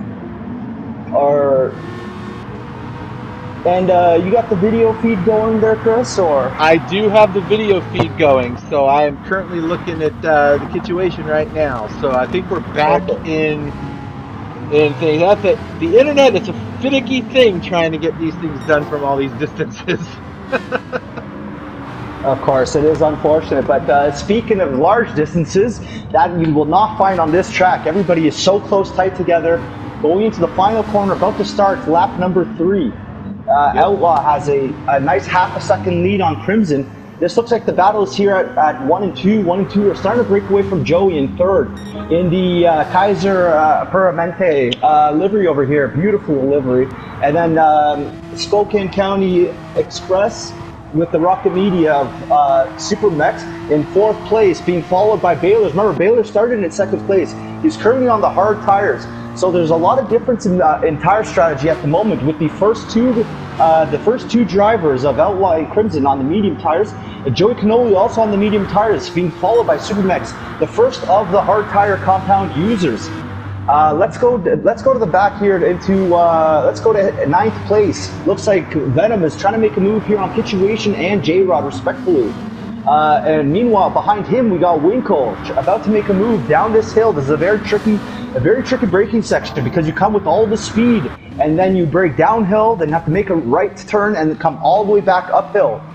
Usually a lot of incidents into this corner. Everything was nice and neat. We lost a couple of drivers in the back there, but everything's okay. Let's go to 12th place here from V Grasso. Let's look from on hood view and watch forward. This beautiful battle going up in front of him. A lot of beautiful action going on. Everybody trying for position. They're jostling for position here. Looks like Kituation's struggling a little bit on those hard tires at the moment. He's carrying a little bit of a penalty, but that's not too big. It's only a couple tenths. Night Kid looks like he might go on the outside here. Yep. Oh, and looks like Kituation dives right into the and drops back. So good sportsmanship there. And then let's go to 12th place here of Trology, who is in the Ferrari, in the Rocket Media Ferrari, going up the hill, about to go into the 14th turn, I believe. There's so many turns on this track. It's a beautiful I know, there's track. a lot of turns. The scenery is just gorgeous. Oh, another incident there. Looks like Venom took out V Grasso. Oh, that's unfortunate. Now, one of the rules that we have in here, if somebody accidentally takes somebody off the track, is we let them, we give them that spot back, even if the driver has to lose some positions in the process. So, Venom must not have felt like he had done something. Maybe V Grasso got a little sideways. So we'll see how that turns out for them later. Right, it's very possible. Let's go up to 3rd place on Joey Cannoli on the off-board camera cinematic view here. This is a nice, fast, flowing section. Lots of camber at the inside of the corner, but if you're offline, it actually is off camber. So throw in your car offline, and it can get very tricky. And these curbings they look flat, but in reality, they have quite a bit, almost a foot rise from the bottom of the road all the way to the top of the curb. So when you hit them, it's not a foot, maybe half a foot. But even then, when you get on them, it really upsets the car. So it's very inviting, these curbs, but they really do upset the car. Yeah, everybody going very, very calmly into that bottom hill, starting the 3rd sector here. Looks like Crimson has made the move onto Outlaw. Outlaw's just slotted in right behind Joey Cannoli. Also slotted in right behind. This is a great battle over here for 1st place. They've really battle. Stuck together, haven't they? They have. Yeah, we can keep watching that while I go back through the grid looking for anything else that we should watch. Oh, it looks like Crimson's about to lose a spot. Maybe. Nope. Outlaw is just right there, and that, look at those, the 3 full sponsor cars: Rockwood, Urban, and Kaiser Permanente. All of them battling for this 1st position, and we still have like 40 laps to go, or 35 laps to go. So I think we lost somebody. No, we did not. So, sorry, there's just a little bit of lag on back here. I was going to say, to go to the 12th place, there's anywhere between 2, 4, 6-car battle. Oh my goodness, look at that. Yeah. 6-car battle for 7th place, from 12th to 7th, all battling. All taking compromised lines because just trying to leave space. Oh, and looks like the Hell Kittens livery there of Night Kid gets a little out of shape. We've seen guys in qualifying, that corner there and this one right here, that situation just went over. It's very tricky. It's very easy to get too much power on the rear and get sent into what in the GT world we call the shadow realm. Let's go back up to 6th place of Baylor's in that Corvette, in the I believe it's Zips Corvette. Yeah, the Zips drive-in and iTron. Yep. Thank you. Yep. Thank you, Chris. I just couldn't see one of the sponsors there. Sometimes I don't want to say the wrong thing, of course. So I just picked one of them. You know what? I think you were right. We did lose. Looks like the Rocket Media Guns and Gurneys Aston Martin may have had an engine failure because I don't see that vehicle driven by Spider Team on the track. So anywhere. do you only see 14 drivers? Because I see Spider Team in 11th place. Well, let me see. Oh, yep, he is there, but I only see 14 cars on track. Correct, and there are 14 cars in the race. There are yeah. supposed to be 14. The other 2 are myself and I apologize. yourself. I got myself confused. Oh my goodness, that's funny. So, it's almost like that thing when someone asks for you to go to go grab coffee and you show up at the place and you count for everybody except for yourself. Outlaw and Crimson just side by side through that big sweeper in Sector 4 as they come into Sector 5. Oh, look at that shot. Side by side. This is a great look at that shot 2 up here. Oh my gosh, this is great, these 3. And Joey Cannoli lurking there, just waiting. Like, you guys make a mistake and I'm going to slip right in there. Right. The Porsche here, it's very much, it's got a lot of balance, but it doesn't necessarily have the top speed or the acceleration that the AMG and the Corvette have. So while these 2 are battling, I think Joey is being able to preserve his tires, preserve fuel. That is what the Porsche is known for. So this is going to be interesting. If he can keep there, he's in a very good position, but not too far behind. Jack of the Aston Martin is leading the trio of Supermex and Baylors. Let's take a look here at fifth place of Supermex in the Spokane Express livery here. It's a beautiful blue and yellow livery. Crossing line at 2:19. So the race pace is about so far. Yep. Yep, the race pace is about what we suspected for the mid pack, even at the top of at the front. We're in the 218s, 219s. They're now dropping down to the 217s. So it looks like Crimson is starting to pull the pin, and he's trying to see if Outlaw and Joey can keep up. Joey has already started to drift back a little bit, but I think he's a little bit better in this next couple sectors that are about to show up. Hopefully he can keep calm and not push too hard, because at the end of the day, this is a 40-lap race. So there's no sense in doing anything silly, no sense pushing the tires or braking too late. But Jack is now starting to reel in Joey. He's only about 4.5 seconds back from Joey. Further back in let's call the third pack. While the second pack is about Jack, Supermex, and Baylors, the third pack is that big gaggle of cars that we've been talking about. It's anywhere between 7th and last place at the moment. This is a great battle in 7th place. J-Rod leading the pack at the moment of a Viper, a couple Mustangs, actually 2 Vipers, a couple Mustangs, and a couple Ferraris. So yeah, it's crazy. There's a great battle going in here. I mean, if you gave me $1 million, I'd buy any one of these cars. These are beautiful cars. Oh, it looks like Trology's right on the inside of Winkle there in that Ferrari. And that was beautifully done. He stayed to the inside. He gave him just enough space.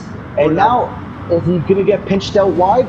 Just a little bit of contact, but that's Robin's racing, they say in the U.S. Isn't that right? So that was nothing. Oh, but that is too much rubbing. Oh, that Ferrari. And not enough racing. That's unfortunate. Wow, that was crazy. Let's go back and take a look at what happened there. I'm going to do a replay on it. That is just the nature. That's just the nature of that corner. If you go into the third person, it wasn't necessarily anything wrong. It was just two. It was just two was trying to go into one, and that just doesn't add up. Yep. And then just a bunch of cars got smacked around. Oh. Yeah. You hate to see that, but you know what? There's still plenty of laps left for them to right to get. It's unfortunate. There was obviously nothing there that was malicious. So it's like I said earlier in the stream. These curbs are deceptive. They invite you in, but they kick you out real quick. So and that's sort of what happened. There was a little bit of contact. He got on the curb, and as soon as he got on the curb, the suspension shot him right back onto the track. Yeah. And it's very unfortunate, but that's okay. Let's move up to 9th place now.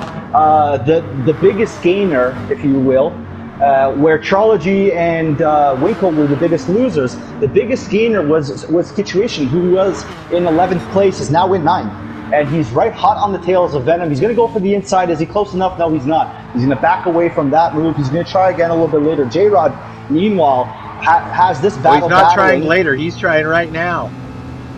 Yeah, it is. He's on the outside. But Venom knows better than that. He goes to the inside, covers the line, and he forces him to go along the outside, which he can't do, so he just tucks right in behind. Back up at the front, though, it looks like Joey Cannoli is now following Crimson. Outlaw on the outside line. He's on the dirty part of the track. Not too good for the tires, as you can see. Crimson getting on the inside, getting a better line.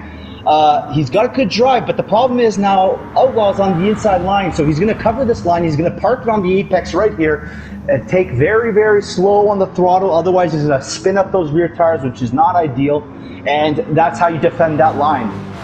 Yeah, that was beautifully done. That was a master class on how to get that done.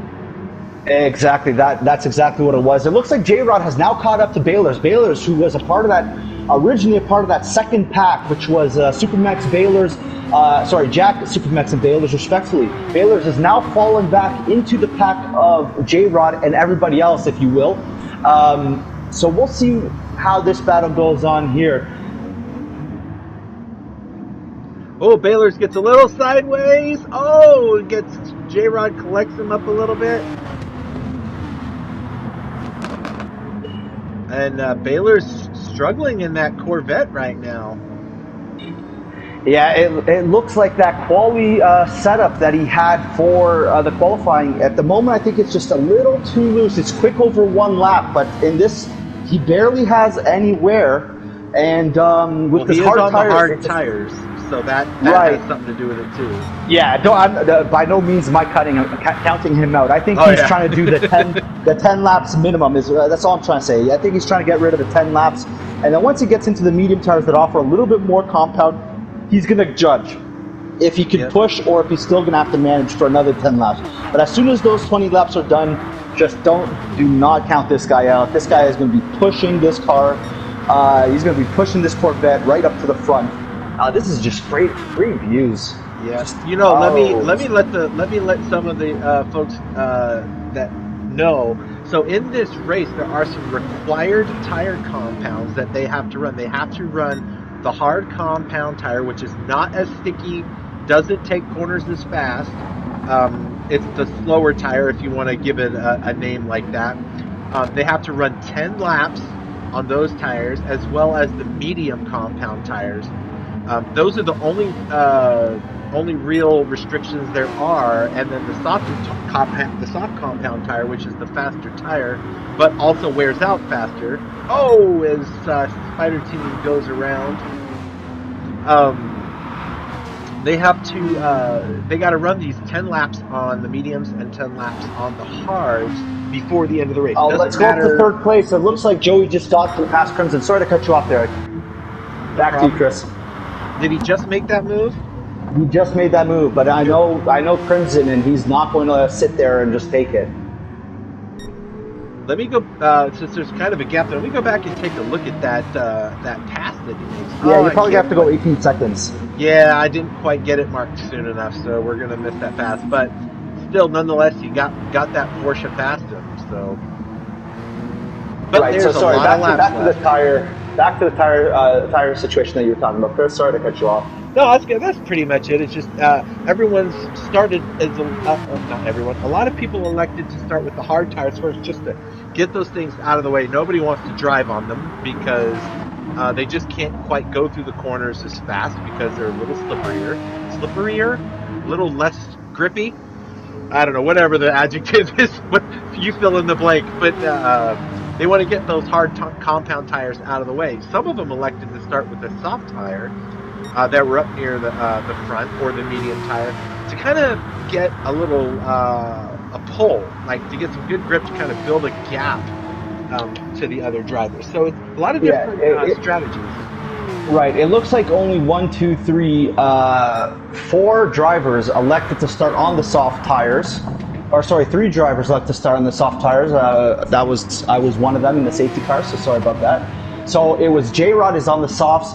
We have Winkle on the softs, and I believe Night Kid is also on the softs. Everyone else is either on the hard tires or the medium tires. Trying to get those out of the way. The harder compound, yes, in theory it will last you longer, but it's a compromise of easily a second per lap.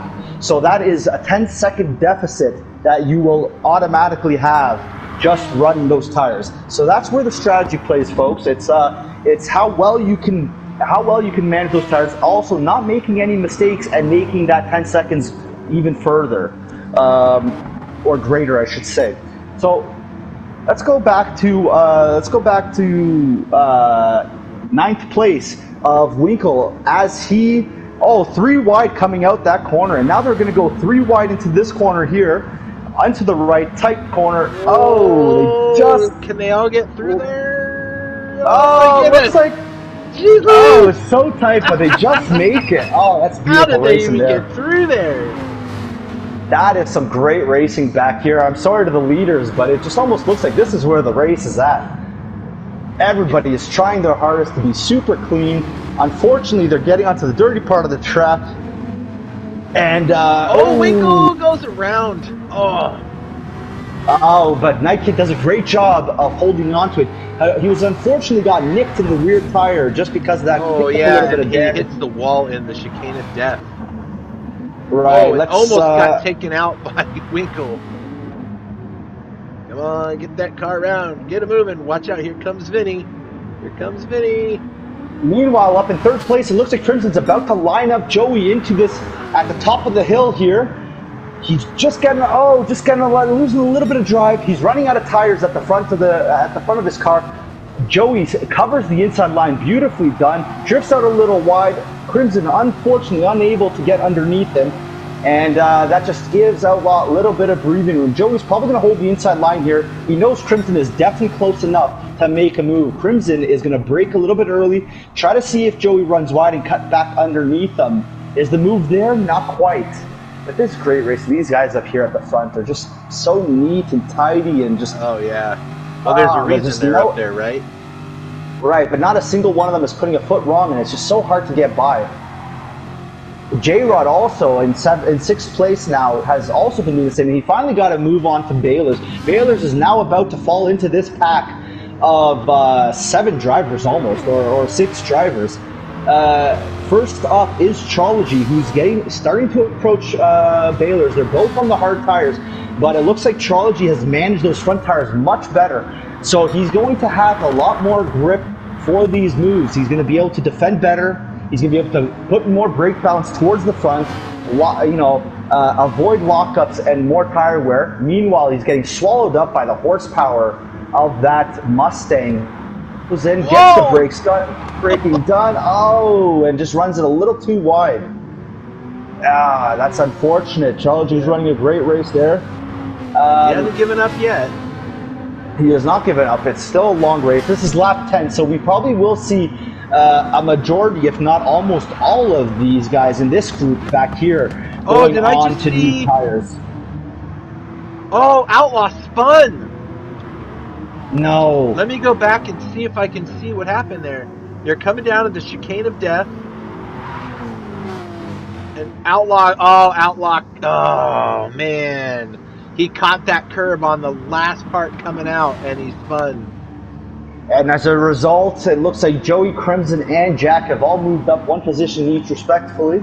Outlaw, you know what? He's still gonna fight. Don't count that dude out at all, for sure. Doesn't look like anybody in this mid-pack went for tires. I would have assumed that one of them, at least, would have tried to go for an undercut, given that they're fighting so close together, and all of them their tires are just not very good. So maybe I'm just not up to date with these tire strategies. But at the moment, Trology has now made up a couple positions. He's right behind Venom and Baylor's, and he's going to go to the inside, get his nose. No, he can't quite do it. He's going to have to back out of that move because he wasn't quite close enough. But he does pick up a move on Baylor's. Baylor's is really struggling in 9th place there. He's about to get swallowed by another 3 more cars. Winkle going on the outside. Baylor's on the inside. He's going to dive on underneath, close that door, force him to go around the outside, gets on the curb, just goes a little wide. And now that opens up a move for Kitchuation in 11th place to make a move on Winkle. He's going to go for try and get underneath into his draft. Going to use the draft going into this S's here. And he's probably going to try and make a move before the next hairpin, which is 2 corners away. So let's see what he can do here, the Kitchuation. Yep, he's got a couple guys outside. Yep, he's got a couple guys on the outside line. It's the dirty side of the track, and let's see what Kitchuation can do. Baylor's goes on to... Yep. Kitchuation had to cut the throttle just in case, so he was doing some preventive measures there. He's on the outside, which is going to be the inside onto the next corner. So let's see if he can hold it. Oh, just not quite enough. Baylor's just covered the door and closed it. Great battle in here. This is great racing here. Oh, it's insane. Watching from Kitchuation's angle, there's 5-car battle here for what position is that going to be? Oh, and Winkle goes around. And it looks like Crimson is the first of the pit stops. Outlaw is also going to follow him in. So is Jack. Joey out there by himself. It almost looks like it's 1 by 1, all going into the pits. And it looks like Joey is going to go for an overcut to now push a little bit, not too much, but just a little bit, meaning not make any mistakes, hit all his markers, and see if he can get to the pits before they all catch him. Looks like now, yep, everybody has gone into the pits now. Yep. And I think the only person that stayed out there, if I am not mistaken, Joey. No, Kitchuation also stayed out there. So Joey and Kitchuation stayed out. as well as Winkle and Spider Team. They all elected to stay out. Spider Team has got some really good tire wear. He can probably stay out another couple more laps. I don't know if it's going to be favorable, but he definitely can stay out a couple more laps. And Night Kid also decided to stay out. Everybody else has gone for the pits. So let's see what Joey decides to do this time. He's all by himself at the moment. He had a 6-second gap. That gap is closing rapidly at the moment.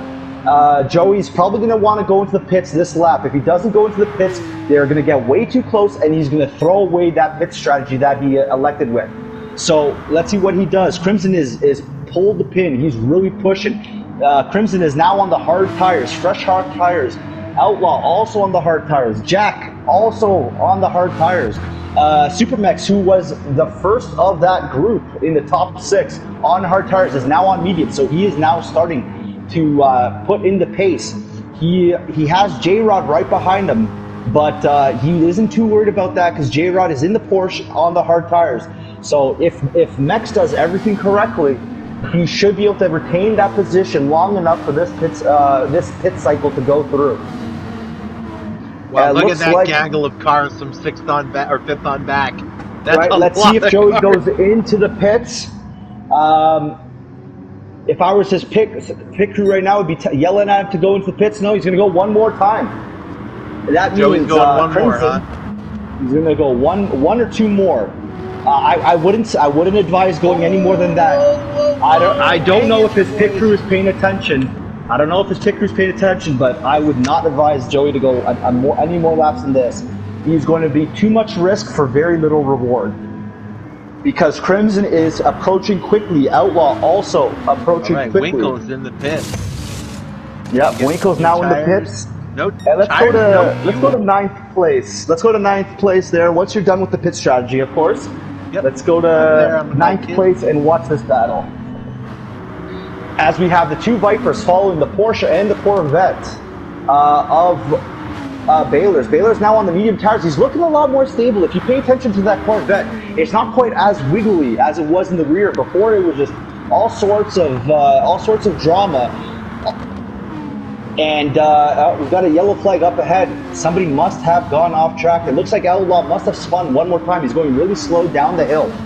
So that is going to allow Supermex to close the gap there.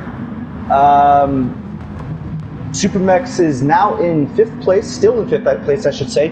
He's closing on Outlaw. Outlaw only 1.1 seconds ahead of him. Man, there's a lot of racing going on here. Where are you with the camera, Chris? I'm watching Night Kid because that's where I can see the most of the cars because they're all just so close together. There's 6 of them all within a second. That is such a beautiful camera angle there. We do apologize for some of the lagging going on. Of course, because this is a live streamed event, it might look like there's some contact that is going on when it's really not happening on the driver's end. So we do apologize for that. There was definitely some contact there, though. That's for sure. It looks like somebody's. Let's see what that was all about. Let me go and replay there. Yeah, you did that, Chris. Point of view. Yep, got a little bit sideways. Oh, the Meals on Wheels probably goes around and caused a little bit of a congestion in the corner. And people had nowhere to go. Back on board with Winkle. He is right all over J-Rod's bumper. He is looking at that 8th spot, and he wants it bad. You still with me there? Yes, I am. Sorry, I was just letting you talk. Sorry. Nope, that's all right. It looked like you. Yep. I'm a little gun shy with my audio problems from earlier. Right, I get it. No, you were talking about Winkle, and Winkle was just about to make a pass on J-Rod, and he makes the pass. Is it going to stick? I think J-Rod's going to get on the inside of him. Yep, he does. But he is on a wider line. Looks like J-Rod is now going to be on the inside to the first corner, but on the outside to the fast right. So he's going to have to yield. One of them is, and it looks like Winkle yielded. Great racing there. Indeed. And now he's going to go on board inside the car of Winkle. Yeah, definitely. That's watching this battle as he's outside What a And view. if you just use the right stick of your controller, you can kind of I'm already doing it. Oh, and look at that. And now looking up behind there. Oh, there's beautiful shots looking towards the wing. No kidding. Oh, Oh. Winkle, hang in there, buddy. Now he's going to have to do that all over again. Let's go third person or outboard now, the cinematic, as that battle is now over. But if we go up to ninth place, situation is now on J-Rod. It seems like J-Rod is getting a lot of camera here, but it's either because he's passing somebody or getting passed. And at the moment, he's running wide. Situation getting onto the inside. Super clean here. Oh, Situation making sure to leave him room on the outside. He's going to want to pinch him to the inside. Doesn't want to give him all the room there. Otherwise, he's just going to stick his nose into this corner. And Situation runs wide.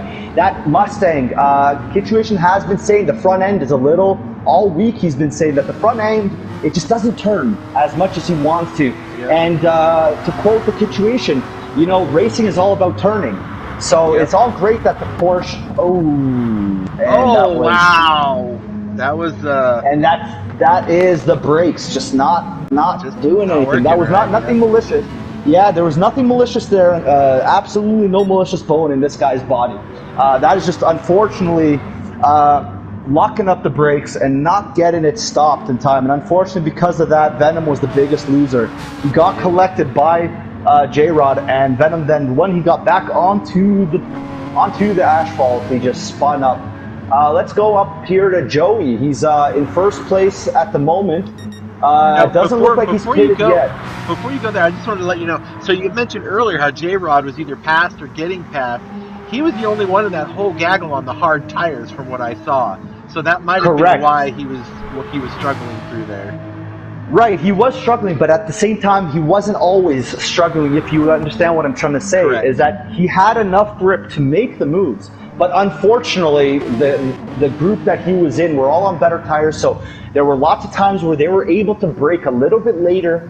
And here, several feet makes the difference, as you saw in that battle there. So Joey at the moment's got a 5.5 second lead. He's on really worn tires. His front rights are very worn out. His rear rights are very worn out. And the thing is, even though he's running 2:19s on the 14th lap, by the 15th, 16th, or 17th lap, he's going to find it very, very tough to put down power. And those times are going to go from 2:19s and they're going to drop to 2:22s, 25s in a heartbeat. So we'll keep an eye on what he decides to do. This is some great driving, by the way. This is not criticism. This is simply a fan being worried, because he's doing so well. I do not want to see that again thrown away. It happens many times. If you watch Formula One, you know that tires are an issue and sometimes they blow out. We do not want to get to that point. No, we don't. Now, keep in mind, he still has to get his hard tires in. So when that point happens, the other guys will probably close that 5-second gap up. Especially when let's not forget, they start on the mediums. They are now on the hards. So halfway through Joey's stint, he will be on hard tires while the other guys are on the softs. So let's see if it's this Joey's time. And here he is right now. Looks like he's got the message. So let's see. Crimson will now pass him in the pits and move to first place. No, he won't. It looks like Joey's going to come out just ahead, but not enough acceleration. So let's see what Joey can do. He's got the much fresher tires. And he's on the hard tires along with Crimson. Correct. He's on the hard tires, but he has anywhere between 3 to 4 laps fresher. So Joey's in a really good place at this point. So that was, as weird as I was, it worked out. There was definitely no Murphy's Law in that scenario. Indeed. So that is great to see. Now in third place, we got Jack. He's not too far ahead of Baylor's, only 2 seconds in front of Baylor's and Supermax. Jack also in this beautiful Aston Martin from Aging and Long-Term Care and the Rocket Media Aston Martin. This is a beautiful car, I must say. Yeah, it is. But Baylor's and Supermax are starting to close. Supermax, remember, is on the medium tires. And so is Baylor's. So Jack at this moment, he's going to try to do his best to hold them off. He's in podium positions at the moment, but it is early days. He did start on the mediums, correct, Chris? Yes, he did start on the mediums. So he's getting rid of these hard tires, and let's see where he is after the hard tires, and he decides to go for the softs. Now let's go to J-Rod one more time. You know, it just so happens that J-Rod provides the best camera angles. And, you know, it must be something about this yellow Rocket Media and Horizon Credit Union, correct? Senior Action Network. Yeah, that's it. Yes. Sorry about that. Man, this car is getting a little beat up, but it looks like that could have also been from a lot of the leg. This is just great battling going on back here. He closes the door. He's going to take the inside line because otherwise he would be very vulnerable. Oh, J-Rod's got lots of experience. If you don't know J-Rod, he also races in another league called SFR GT Challenge, which is it has a lot of the top split drivers in GT sports. A lot of these guys are top level, and we're talking in the top 10% of Gran Turismo. So, and J-Rod is amongst those drivers. So let's see what he does here. Wow, man, these guys have all been around each other this whole race thus far.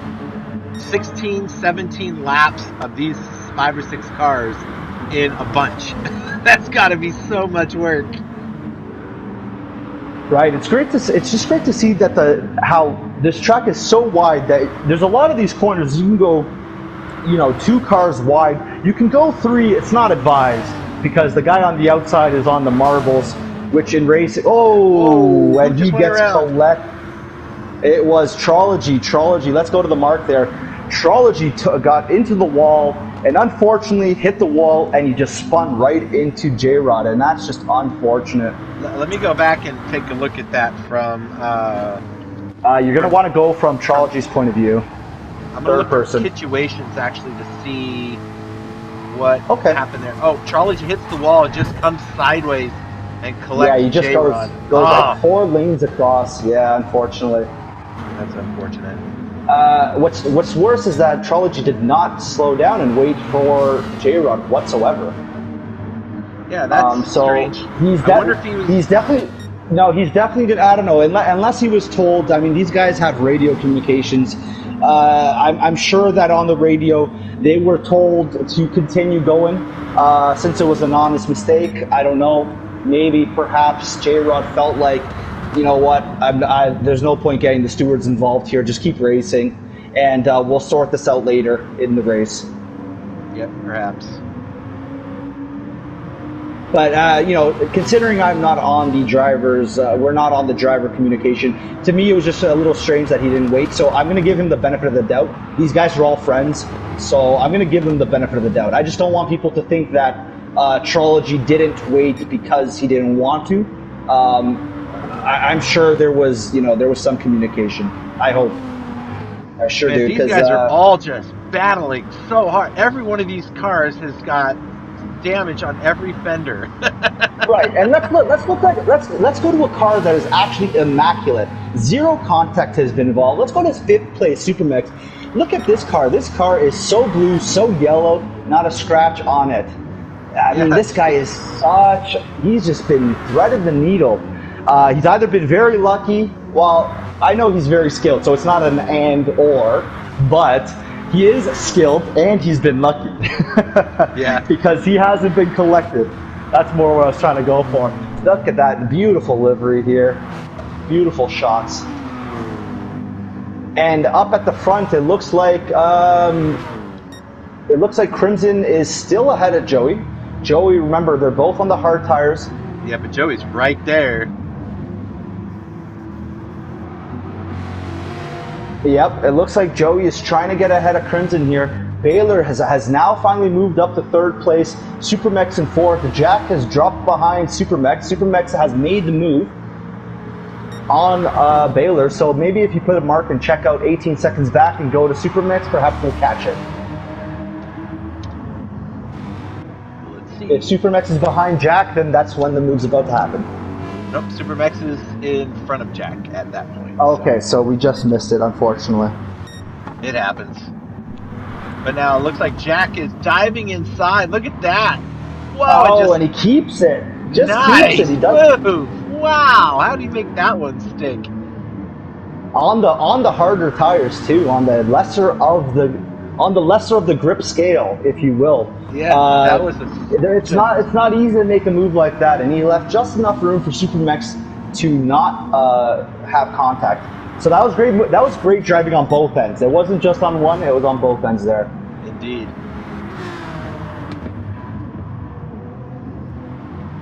Yeah, that Aston Martin Jack's driving. Originally, he was in a Lamborghini.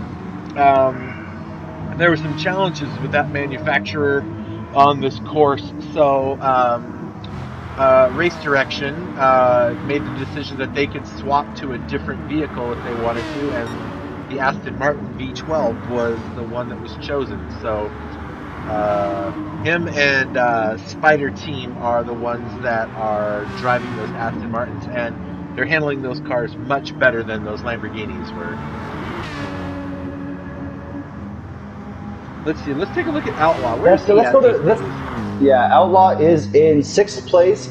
He's just out at the moment at no man's land, and that's not necessarily a bad thing. He has nobody behind him, nobody in front of him. He can focus on getting back to control with that car. The last lap he just put in a 2:17.4. That is his personal best lap. He's been struggling with the rear tires in this race because it seems like, if I'm not mistaken, it seems like the car is just not quite set up the way he likes, or he's been pushing and has been taking it just a little bit past the limit. Yeah, and he's on those hard tires, so I think he's just trying to get those. He's been driving for a long stint. You know, he didn't decide to just do the 10 laps and get rid of them. It looks like he's I don't know when he pit last. I don't know if you have a chance to look at the pit board on your side. And we can see it looks like he pit lap. I believe he pit lap 13, because that's a 2:30, and that would be in and out. So I think that 2:30, lap 13, that what is his pit? Either that or a massive mistake, but I don't think he did a 10-second mistake. I got really you. Fair. Okay, I'm gonna go look at Joey, and then I gotta go check in with Race Direction on something. If you want to just watch that battle, and I'll be right back while I check in with Race Direction. Oh, that is unfortunate there. It looks. I did not enjoy what I saw there. I think I'm gonna have to report that to the stewards. That's for sure. All right. So anyway, I'm not sure exactly what track which camera you are on. So at the front here, we have Crimson is still in first. He's about half a second ahead of Joey. Joey 1.5 seconds back. Baylor's 5 seconds ahead of Supermex. We have Jack in 5th place with the Age and Long-Term Care livery in 5th place. Outlaw in 4th with the Urban Settlement. Winkle with the Grocery Outlet in 7th, being closely followed by Venom of the Banner Bank, J-Rod of the Seniors Network, and Kituation of that's BCI and Kindred at Home. BCI and Kindred at Home. Thank you, Chris. Okay. Right behind him, you have the Meals on Wheels Ferrari, driven by Trology. And behind that, you have the Hell Kittens United Healthcare Viper. Behind that is the Aston Martin Guns and Gurney's Rocket Media by Spider Team. And last but certainly not least is Vinny Grasso in the Seifu Albertsons Foundation Ferrari, which he seems to be struggling really hard. He's actually probably in danger of getting lapped here in not too long. Right. And it's it almost seems very uncharacteristic because even though he is in a Ferrari, he has the pace to be up there. So I think he must be struggling with something, and it just must have a mechanical issue of some sort, and just not been able to Yeah, he's not been able to keep this car under power. Yeah, the back end He is might, just coming out on him constantly, it looks yeah, like. he might want to put the traction control up. I think at this point he's just waiting for one more lap so he can get rid of those tires. Maybe. Meanwhile, back at the front, Joey has made a move now on J-Rod, or sorry, on Crimson. Sorry, I've been saying J-Rod so much that it almost seems like J-Rod is everywhere. So it's Crimson in second place. He's got 2 Corvettes chasing him down. Right, and like I said, Baylor's, now that he is on softer compound tires, he's finally starting to make his way up. Of course, Joey and Crimson did it almost again there, are both on the hard tires. So Baylor's is on a grip advantage at this point. Supermex in 4th place. He's not too far from Baylor's. He is 7 seconds behind, and he is being followed by Jack in the Aston Martin. The Aston Martin really is great on acceleration in a straight line. It can carry corner speed, but it requires you to brake super early. So we'll see what he can do here. Going down this hill into turn 6, he is now getting closer and closer. He's about to get into these tight, twisty sections where acceleration is king out of the corners. So let's see if he can get closer to Supermex to make a move into the hairpin in a few corners ahead. Not quite close enough. He is getting closer. That lap time is dropping, or that delta time, I should say, is dropping from half a second. Yeah, it's definitely dropping. So we're going to see something very soon. That's for sure. Meanwhile, in seventh place, J-Rod is getting swallowed up once again by this group. He is on the hard tires, and everybody else around him, rather, is on the medium tires. So he is being a little bit harassed, but he's still holding his own. It covers the defensive line, doesn't want anybody getting on anything, goes a little wide, but he's going to close the door here, so hopefully they leave him the room. Yep, and he gets the inside. Yep. Oh, Venom is just itching to get by him. Speaking about somebody who's itching to get by, Trology is just really itching to get by. He's always diving underneath everybody. He's taking all the opportunities that he can. Let's remind the folks that Trology does race with motion control, which means he is essentially holding a controller in his hand and he is rotating it left and right like you would a steering wheel. Now, while that might sound that's not really that interesting. What is interesting is that unfortunately Trology does suffer from Tourette's, but at the same time that does not stop him from being quick. So just to keep in mind that he is a quick driver.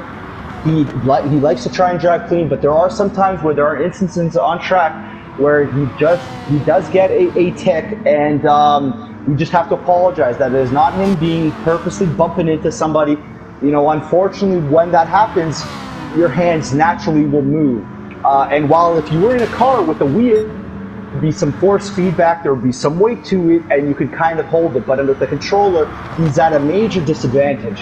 Yeah. And I just want to give him props because it's not anybody can then just do that. So I do want to, keep that in mind, that when you do see this this number 28 white Rocket Media sponsored Ferrari going a little off track, or sometimes nudging drivers, it's not him that's necessarily doing that from lack of talent. It's more so him combating a physical disability, if you will. So let's keep that in mind, folks. Let's not throw him to the wolves. If you see him hitting one of your favorite drivers, or if your sponsored car, he is doing everything in his power to do his best. Now let's go back to 11th place. I just felt like that needed to be said. I was just going to mention really quick. Actually, we have a new leader. Baylor's has passed Crimson and Joey Cannoli, but just made a mistake there, and Joey Cannoli got the spot back. But Baylor's is going to have the outside line coming through the chicane of death.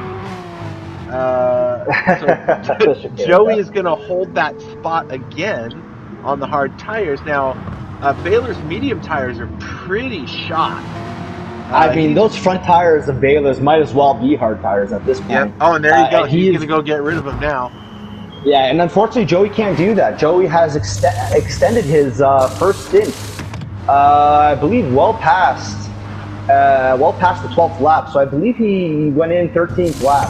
Yep. I think it's the 13th lap because it wasn't there. So he's going to have to go in this lap, bare minimum. So We'll see what Joey decides to do. Now, it looks like we got a lot of people coming into pit right now. So we're going to get a look at some of these pit stops. Oh, no fuel, all tires for Trology, and he comes out ahead of Jack. Jack got tires and fuel. Trology has half a tank, so he must have shot some fuel in earlier in one of the other pit stops. That is also another aspect of the strategy. You are required. You will not that you're required. It's physically impossible to do the race with not taking fuel. Right. So when I say it's required, I mean you need fuel to finish the race. Yeah, so cars really depend on that. Right, yeah. So I think that's something about the combustion process. I don't know. I'm not a dentist, so don't ask me. So it seems like Trology on the last stint, he probably put in some fuel, just enough to finish the race. He must have noticed that if he put in a little bit of fuel now, he'd have enough for the race. So everybody is now, it seems like at this point, everybody is going to be going on to the softs. And should have enough fuel to finish the race. Now, they won't have enough tires, so we will be seeing from anybody who was pitted just now, they will have to pit one more time. So these are not necessarily the final, the stretch, let's just say, to the line. There are still going to be some overtakes left in the pits. But at the front, Joey, or whoever you are looking at, you let me know? That's what I'm looking at right now. Beautiful. Look at that. Great minds think alike. So Joey up in the head, 2 seconds ahead of Crimson. Crimson is starting to close that gap. Now that he is on the soft tires, he is going to be pushing like a bat out of hell. Yeah, and look at that time. And Joey's on the hard tires. Man, I was telling you earlier, when he gets off those mediums and onto the hards, he's going to have to run them for those 10 laps. And Crimson's on them soft tires, so he's going to have a chance to get them. Right, but one thing that the viewers don't realize is that Joey, although he has the speed, he also has the finesse on the tire wear and fuel. So the Porsche already on its one of its strong points is it's very light on its feet, meaning it doesn't wear out its tires that much. It's also great on fuel. Those are two characteristics that also here goes Crimson. He's making his move. Yep, he is making his move, but Joey's starting to line him back up. He's probably going to get him back onto turn one. He's not going to let him just break away, if you will. He's going to try and stay with them. So like I was saying, Joey is that tire wear management and fuel management of the Porsche plays into Joey's hands. This is a very good car for Joey. If Joey gets to grips with this car, he will be very, very quick, not just in this league, but in multiple other leagues. So let's keep that, for Joey's side of the garage, let's keep that in mind. Now, it looks like Outlaw's moved back up to third after his last pit. He's on those soft tires now. Yeah, that's just who I was actually about to say. And if you go to fifth place, Supermax is about to make a move onto Baylor's, and it works. Baylor's unfortunately getting on the grass. He's about to spin, catches it. Excuse me. You're going to want to press the mark. I'm going to go watch that pass again with definitely. Oh, he goes around the outside of him in the S's. Which becomes the inside on the next corner. It was beautifully done. Wow, that was, once you come back, let's go back to 11th place of a Spider team. Once you get back onto live. I'm here. And this is about where that move. Oh no, just there's a couple corners after that move was made that we just finished watching on the replay. Spider team is now in 10th place. He has been collected in a couple of situations, but he's now starting to move up the ranks. He's now going to try and make a move onto Joey. Trology getting on the inside line here. He's going to push him wide. He's going to try to go in. Is he going to collect J-Rod? No, he is not. He is going to go nice and tidy. Everybody nice and tidy through this section here. And up ahead, as you can see, the car of Jack really pressuring Winkle. Winkle's doing everything he possibly can to hold him off. He's not quite blocking him. He made his move to the outside. Now Jack is on the inside line. Once he got out of the slipstream, it almost seems like he lost the legs. But that was close. Venom almost took him out. Right, I was just going to say, Winkle and J-Rod at the same time both got pushed to the outside line and just managed to hold their positions. And it looks like we have a yellow flag up ahead. It was Baylor's who has spun around. Maybe you want to press a mark there and just go check it out later as we continue to watch this battle. Oh, what are these great moves. Look, Jack is just has finally got back bad by Winkle. J-Rod up ahead. Venom in the Banner Bank Viper. With J-Rod going onto the inside, is J-Rod going to be able to make that move stick? He does not. No, he yields. He lets the Banner Bank Viper go on by. But then Trology sticks on the inside. He just gets up against J-Rod, and now it's just all sorts of commotion going on back there. Yeah, it's unfortunate when one move doesn't work and you don't abort in time. You unfortunately start to collect others. So hopefully you can kind of keep that in mind on the next one. And it's like trying to see opened up a little bit of a gap there to give him some comfort.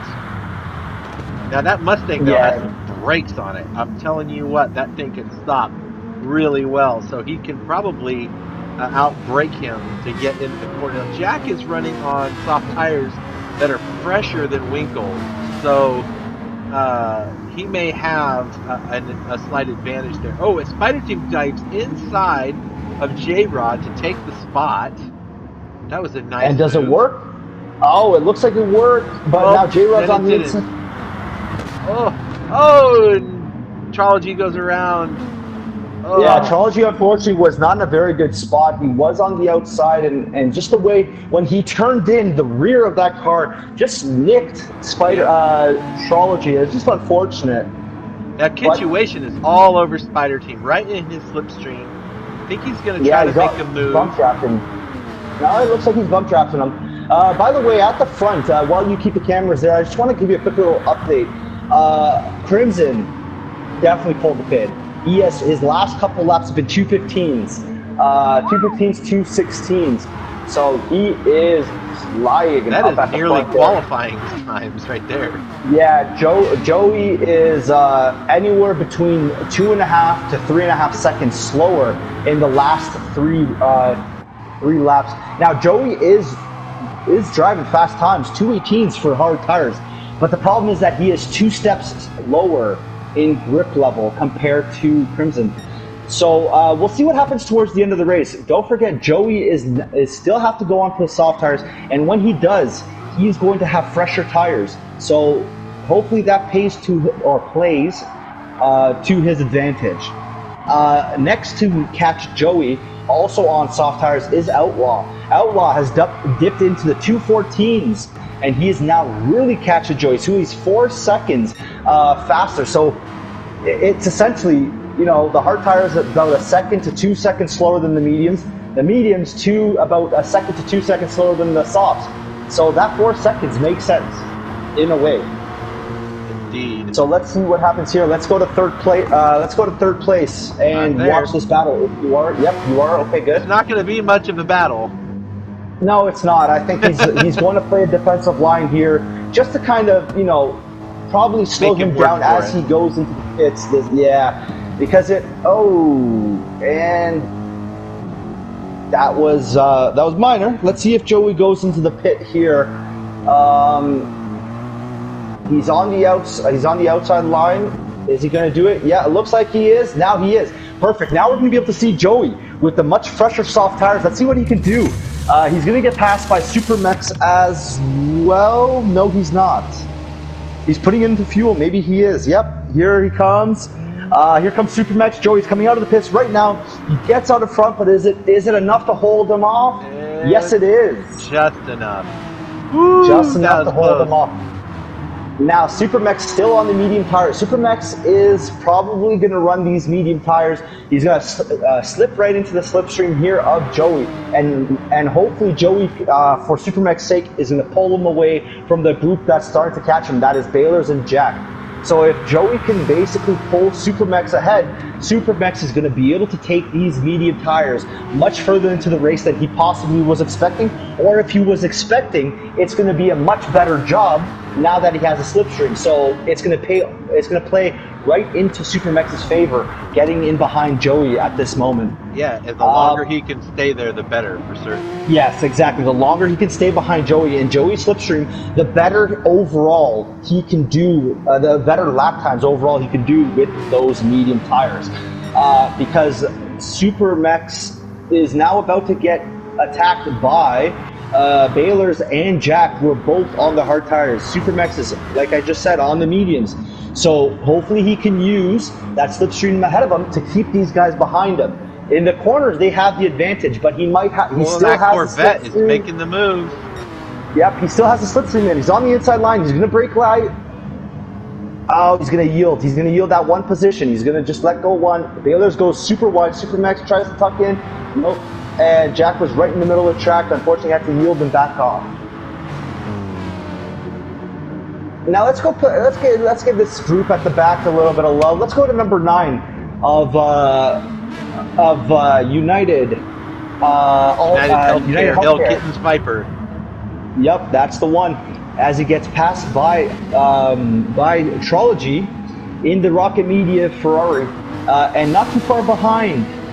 They're not too far behind, I should say, of Venom in the Bannerbank Viper with J-Rod. And J-Rod is now, looks like he's going to make a move. No, he doesn't. He just covers the inside. If he opens up the line enough, he will get on by. He's on the medium tires. Everybody else behind him. Three of them just dove off into the pit. Yeah, just dove off. You're right. And that was actually really cool to watch. Let's get a couple of those pit stops if you can. I got 2 of them. Now it looks like, up ahead, it looks like Baylor's and Jack. Baylor's had already made the move on Supermex, but Jack now also has made the move on Supermex. So let's see what he can do. I know that they are off pit strategies. So this is not, top 3, top 4 is still possible for Supermex. He sees them ahead of him. He's just on a slower tire at the moment. He's trying to basically finish the race on, and it looks like we have a blue flag. It looks like Vinny is giving way. Unfortunately, he just has no more tires. So let's just go and look somewhere else. Where are you at with the camera, Chris? I was looking at Vinny just to see how he's doing over there. There's something wrong with that car, and he just can't seem to figure out what it is. By the looks of it, yeah, poor guy. The Ferraris are very, very temperamental cars, especially the 458s. The 488s, the predecessors to the 458s, the 488s solved a lot of those issues. Unfortunately, that car is not in this game. And for a lot of you Ferrari fans who truly know Ferrari, you would know that the Ferrari 458 GT3 was very much outshadowed by its current spec. Looks like Venom and Kitchuation got turned around right there as Vinny drives by them. And speaking of turning around, it looks like Crimson is going to turn around and not going into the pits. His fuel map, or his fuel, is blinking. Now he might be able to get another lap, maybe another 2 laps. This lap for sure, maybe another lap is what I'm trying to say. But Outlaw in second place is now starting to catch. He's got a little bit more fuel than him, so he might jump into the pits. If he gets onto the tail of Crimson and Crimson jumps into the pits, I would not be surprised at all. And this guy is a wildly fox, this Outlaw. Oh, he'll jump right in there with him. Oh, yeah, I would not put it past him. That is definitely a smart tactic if you were to do that, jumping right behind Crimson. He has way more fuel than Crimson, so... And then at that point, he will pit jump up because he will have to fill up less fuel till the end of the race. Remember, folks, there is about 11 laps left in this race, 12 laps for some who have just started the lap.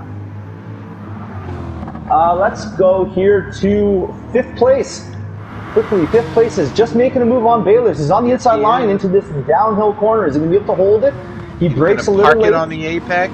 Don't let Yeah, it he's gonna park it on Monday and only accelerate on Tuesday, because at least that way he knows he can't get back. He can't get past. That was a smooth move. Now Jack's been a driver with us for several months now. Sorry, Chris. Sorry, Chris. We just lost that. Can you say that one more time, please? You just got cut off. Jack is a relatively new driver to RWB Racing, and his entry into our racing league has been pretty stellar. He's a fantastic race driver. He's got a lot of intuition that he brought with him into the league that many of the drivers didn't have and had to develop over time. He just brought some with him. Right. Yeah, and also one of those guys that has that, that driver, sort of that how do you say, that driver instincts and that racecraft and strategy is J-Rod in 7th place, who has a gaggle of cars still behind him. But you know what? He's still on the medium tires. Everybody behind him, almost except for Night Kid, looks to be on the soft tires. It looks like Trology, Night Kid, and J-Rod are the only 3 cars on the medium tires in this group of 6 or 7? 6. This is amazing how many of these guys have been around each other this whole race. Yeah, they're all driving in similar pace, so this is nothing new for GT driving. What's different is that they're not used to having this much room, so they can it's almost like a 4-lane highway at times, as Baylor drops in right behind this pack on the fresh set of soft tires. So it's going to be interesting to watch Baylor's now in 12th place and see what he does. He's going to make quick work of these guys here. It almost looks like it, at the speed that he can drive. And he's just getting too excited. Saves it, unfortunately. Wow. There you go. So now he's going to have to calm his head, breathe, count his blessings, and realize, and think, thank God I didn't spin that all the way around. But he is now going to start to push. Let's watch Baylor here as he, for a couple laps here, and see what he does, and see what kind of pace he can use. Because though, if you guys remember, during the qualifying, he was the second fellow to come out. He put in a blistering time, and then he said, "All right, guys, beat that," and he just went off. So he definitely has the pace. But it's one thing when you have nobody in front of you, like in qualifying scenario. It's another like this when you're passing 2, almost 3 guys in one corner. What a move! And here it comes. Now next is Kitchuation. But these Vipers, Trology creating a massive. Wow, what happened there? Let's go back and go to Trology. That was something else, to say the least. Let's go back and see what happened here. I'm going to ride on board behind Trology here. I think maybe he didn't get on the brakes soon enough. He was behind Bales, trying to slip in. Oh, he just gets all off the rails and he just can't stop. Right, but what the issue is that he created that issue. And I'm sorry, I'm not trying to be devil's advocate or anything here, but when you cause that big of a collision, I could care less if everybody tells me to just keep going. You wait. Like, that was a little unsavory, to say the least. There's a lot of guys, they've been battling with you, and they've been giving you the respect that you deserve, and the least you can do is, give back that position, because you rightfully did not gain all those 6 positions. You know what I mean? It was a domino effect. But anyways, let's not dwell on that. I'm sure we're not there in the driver's meeting. We'll see if there's anything to do with the stewards, but let's just go up here to Joey spun out.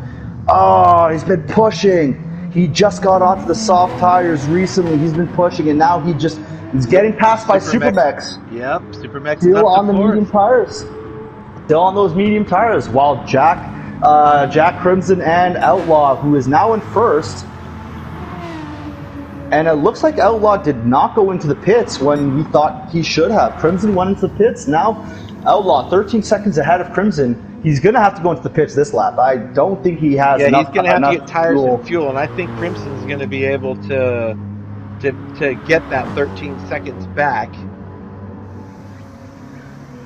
I mean, I don't know how much fuel he needs, that Outlaw's going to need for those 10 laps, so he may not have to be in there that long. I would suspect a third of a tank, because I highly doubt Crimson didn't take enough fuel. You know what I mean? Yeah, Crimson has the fuel. Jack does not, so Jack's going to have to pit as well. I think from the looks of it, Crimson's got fresh tires and the fuel. I think he's planning on taking this to the end. But I might be mistaken. And Outlaw goes past pit lane once more, so he's going to go one more lap around. So he's probably looking at getting into the last lap. Jack's in the pits. Are you still there, my friend? Oh, I am. I'm just letting you talk. Sorry, Chris. No, it's okay. So Outlaw looks like he's gonna pit next lap around. He's got a 14-second gap now on Crimson, and he's just blistering these tires. So my guess is he's gonna go for fresh set of softs and just enough fuel, and hoping that his tires are gonna outlast Crimson, which Crimson has about. This is what the third lap on those tires. So it looks like Night Kid went into the pits. Now he's on the softs. He just managed to come out ahead of Venom. In front of as Venom spins around. Hopefully you didn't see that. Let's not watch that, because that was almost looked like a scene out of a horror film.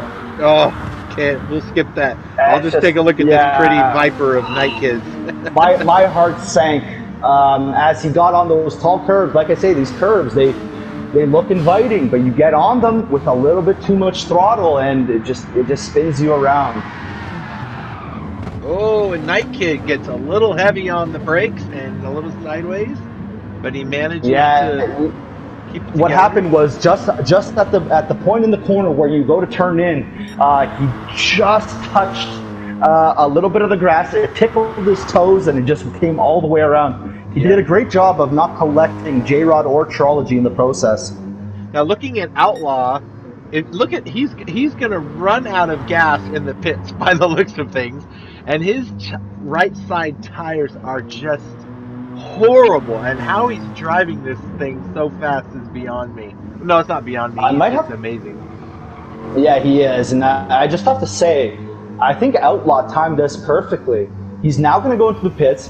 He's not going to need that much fuel. And look at that, 1% fuel. That is literally 1 liter, folks, because these tanks hold 100 liters. Yep. He went into the pits, and here comes Crimson. I think he's going to make it. I think this is going to work, Chris. Here it comes. And yes, he comes out about 3-4 seconds ahead. Nice. 4 seconds ahead he comes out. So now basically ball is now in Crimson's court. Outlaw served it. Now it's Crimson's turn to return it. Let's see if he can push. Now that's not going to be an easy task. Outlaw is a fast driver. And he's on pressure soft tires as well. Right, and he doesn't need those sort of advantages. He's already quick, even at a disadvantage. So it's going to be interesting to see what Crimson does. Crimson has been developing. He's used to be when he joined RWB, he was like Joey Cannoli and yourself as well. And Joey's Cannoli, his motto was, "I just want to be last." Yep. All right? I'd ask Joey, so what's your plan for this race? And it was just very quick, sharp turn, be last. And look where these guys are now. These guys are fighting for podium positions. Jack also, he's a rookie in our league, but he is fighting for podium position. So we have a lot of mixed talent here, and everybody is always pushing each other to get faster. There's no animosity between losing or anything like that.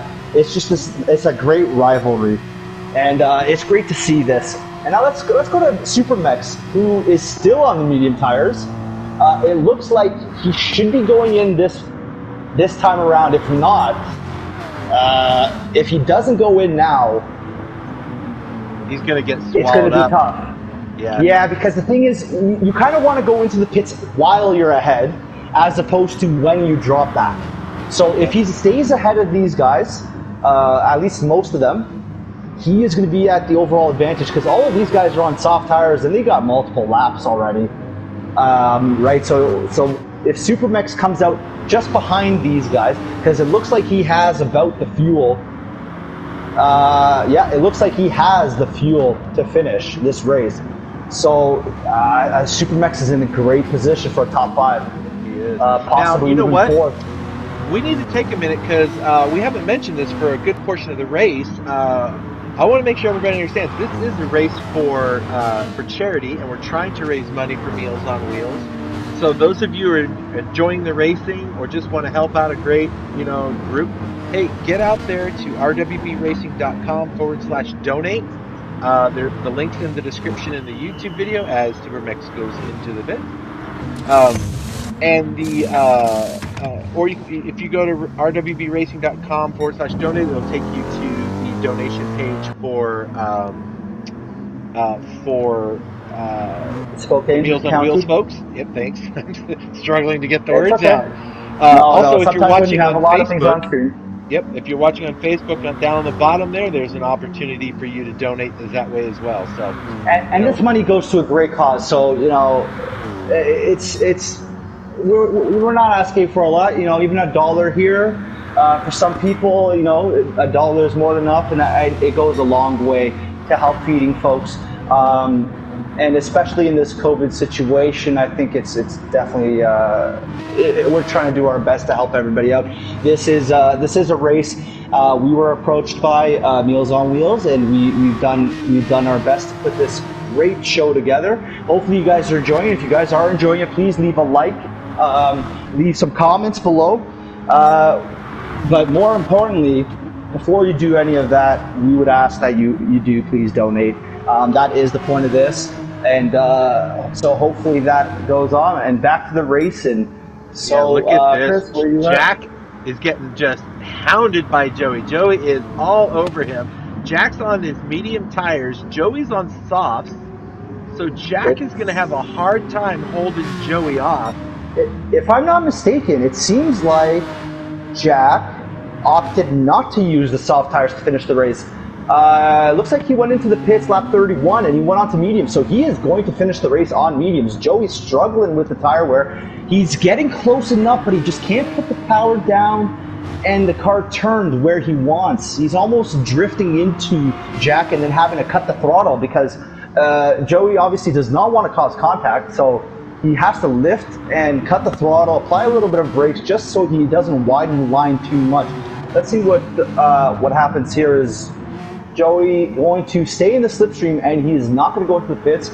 Meanwhile, Outlaw came out the pits about 4 seconds ahead of Crimson. Now that lead has gone up to 6. I saw somebody go into the pits there. Looks like Winkle and Venom have gone to the pits, and they're going to quickly come out the pits. They go in just for a fresh set of soft tires. It looks like they're probably going to finish the race at this point. Where is Supermech? Supermech has now gone into the pits already. He has got the soft tires. Trology ahead of him, also on soft tires, but his tires do not look to be in that great of shape. So Supermex gets a great move done. Beautiful camera angle there, coming over the crest, down the hill, into this long sweeping right-hander. I mean, Chris, that's a what kind of speeds are left-hander. they carrying it? Maybe up in Canada that's a right, but not here. Right. I just messing with you, man. Supermex tries to cover. Trology is going to try to outbrake. He is not going to make that stick. Oh, that was close. Wow, he made that stick. I didn't think that was going to happen, but Supermex has got the inside, and he will make that pass. It looks like Night Kid was looking to get around Trology as well. Those two have been trading paint all race. And it looks like he does, and also Winkle. So in a matter of 2 corners, Trology got swallowed up by 3 drivers. But Trology, that's not the last we've seen of him. He's going to be coming back again. Yeah. I could bet my house on that. Now, I know he's going to be fighting again. On Night Kid now. He's on the outside, so Night Kid's going to have the inside. Oh, Winkle just tucks in there. That grocery outlet Ford. Up the hill they go. Wow, he got a great drive out of there, didn't he? Oh, he did. Yeah, that's one of the things, and it's interesting because both the Mustang and the Viper, actually, I would say all three of the American cars, the Corvette, the Mustang, and the Viper, have great acceleration. The Viper seems to have better top end. The Corvette seems to be pretty good on fuel saving, and the Mustang gets right on underneath. Can he use the acceleration? Looks like he's going to tuck in right behind Supermax. He's going to use that slipstream to get his nose ahead into turn one. And if he gets his nose into turn one, he might be able to close the door as Baylor's holds up Night Kid. And so Winkle looks like, I mean, this is tough. They're side by side. And look at this. Venom now wants a shot at the party. But unfortunately, just gets in at the wrong spot there.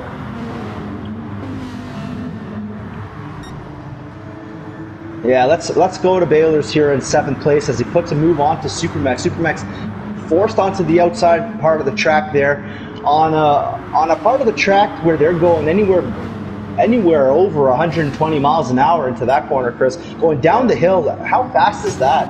Oh my God. I mean, like 80 miles an hour into the corner before they slow down. Right, but going down the hill, they were going anywhere close to 140 miles an hour. Oh, yeah. That's from 140 down to 80. That is in a matter of, what, 110 yards? A football field? It's a long way. End zone to end zone?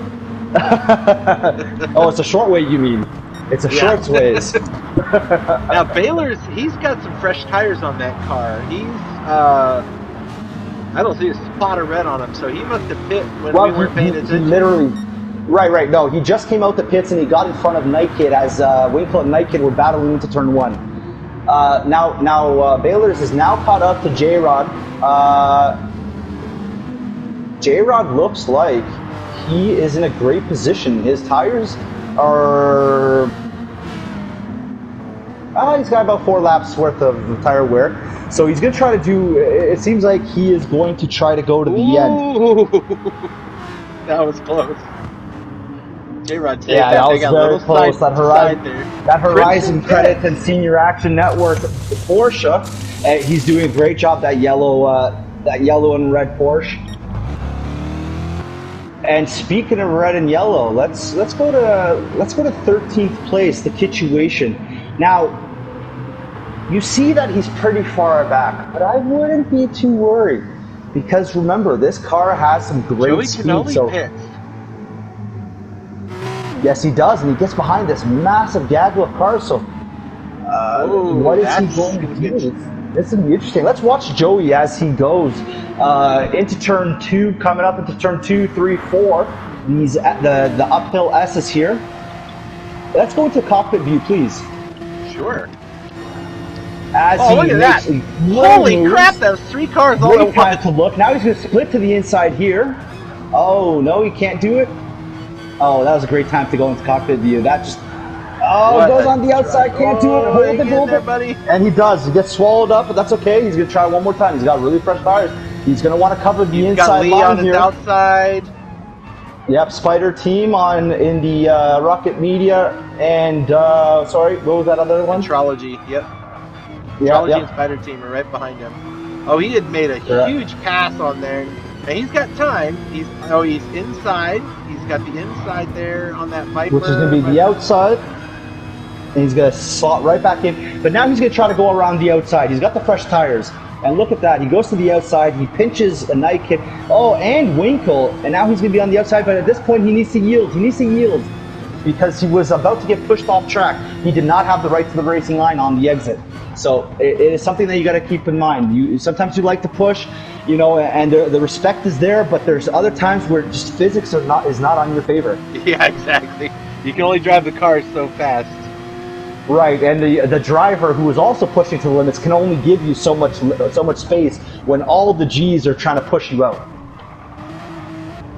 Okay, there you go. Now, he's got to get out of this pack if he wants to get back up near the front. And he doesn't have a lot of laps left. No, he doesn't. He yields and beautifully. He lets Night Kid knows that he would have been compromised into that apex. Now Night Kid is getting onto the side of Winkle. Oh, and he just misjudged that angle, unfortunately. He's going to slot right back in, and you know what? Now we got to do it all over again with 3 laps to go. No, 4 laps to go. Sorry, there's 4 laps to go. Night Kid goes around.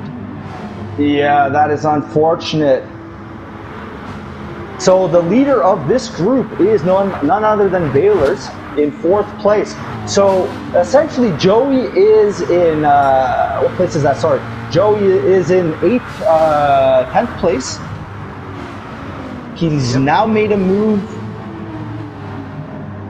He's now made the move into 10th, and looks like Spider Team has made a move on Kitchuation, but gives it back to Kitchuation as Kitchuation was pushed offline a little bit.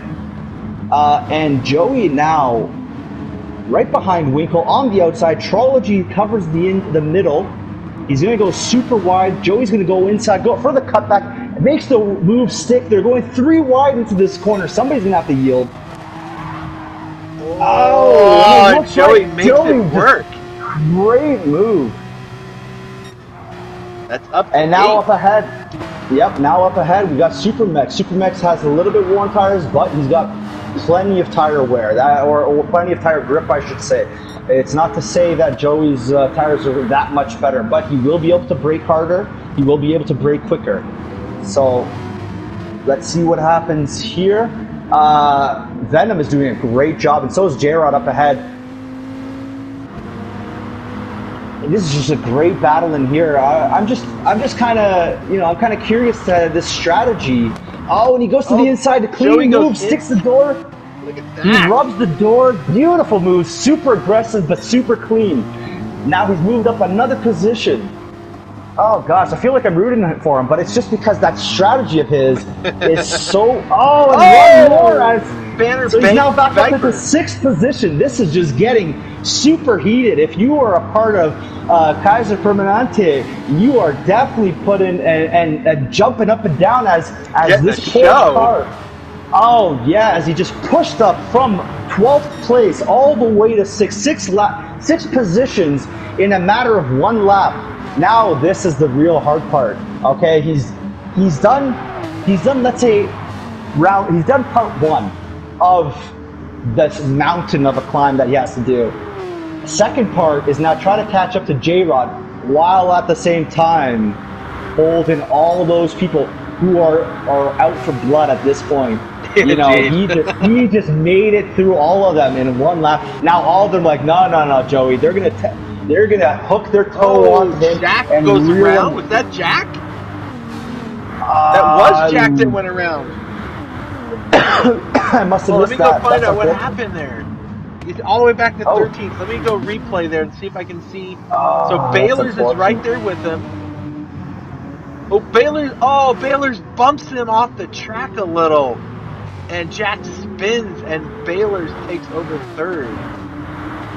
Oh my goodness.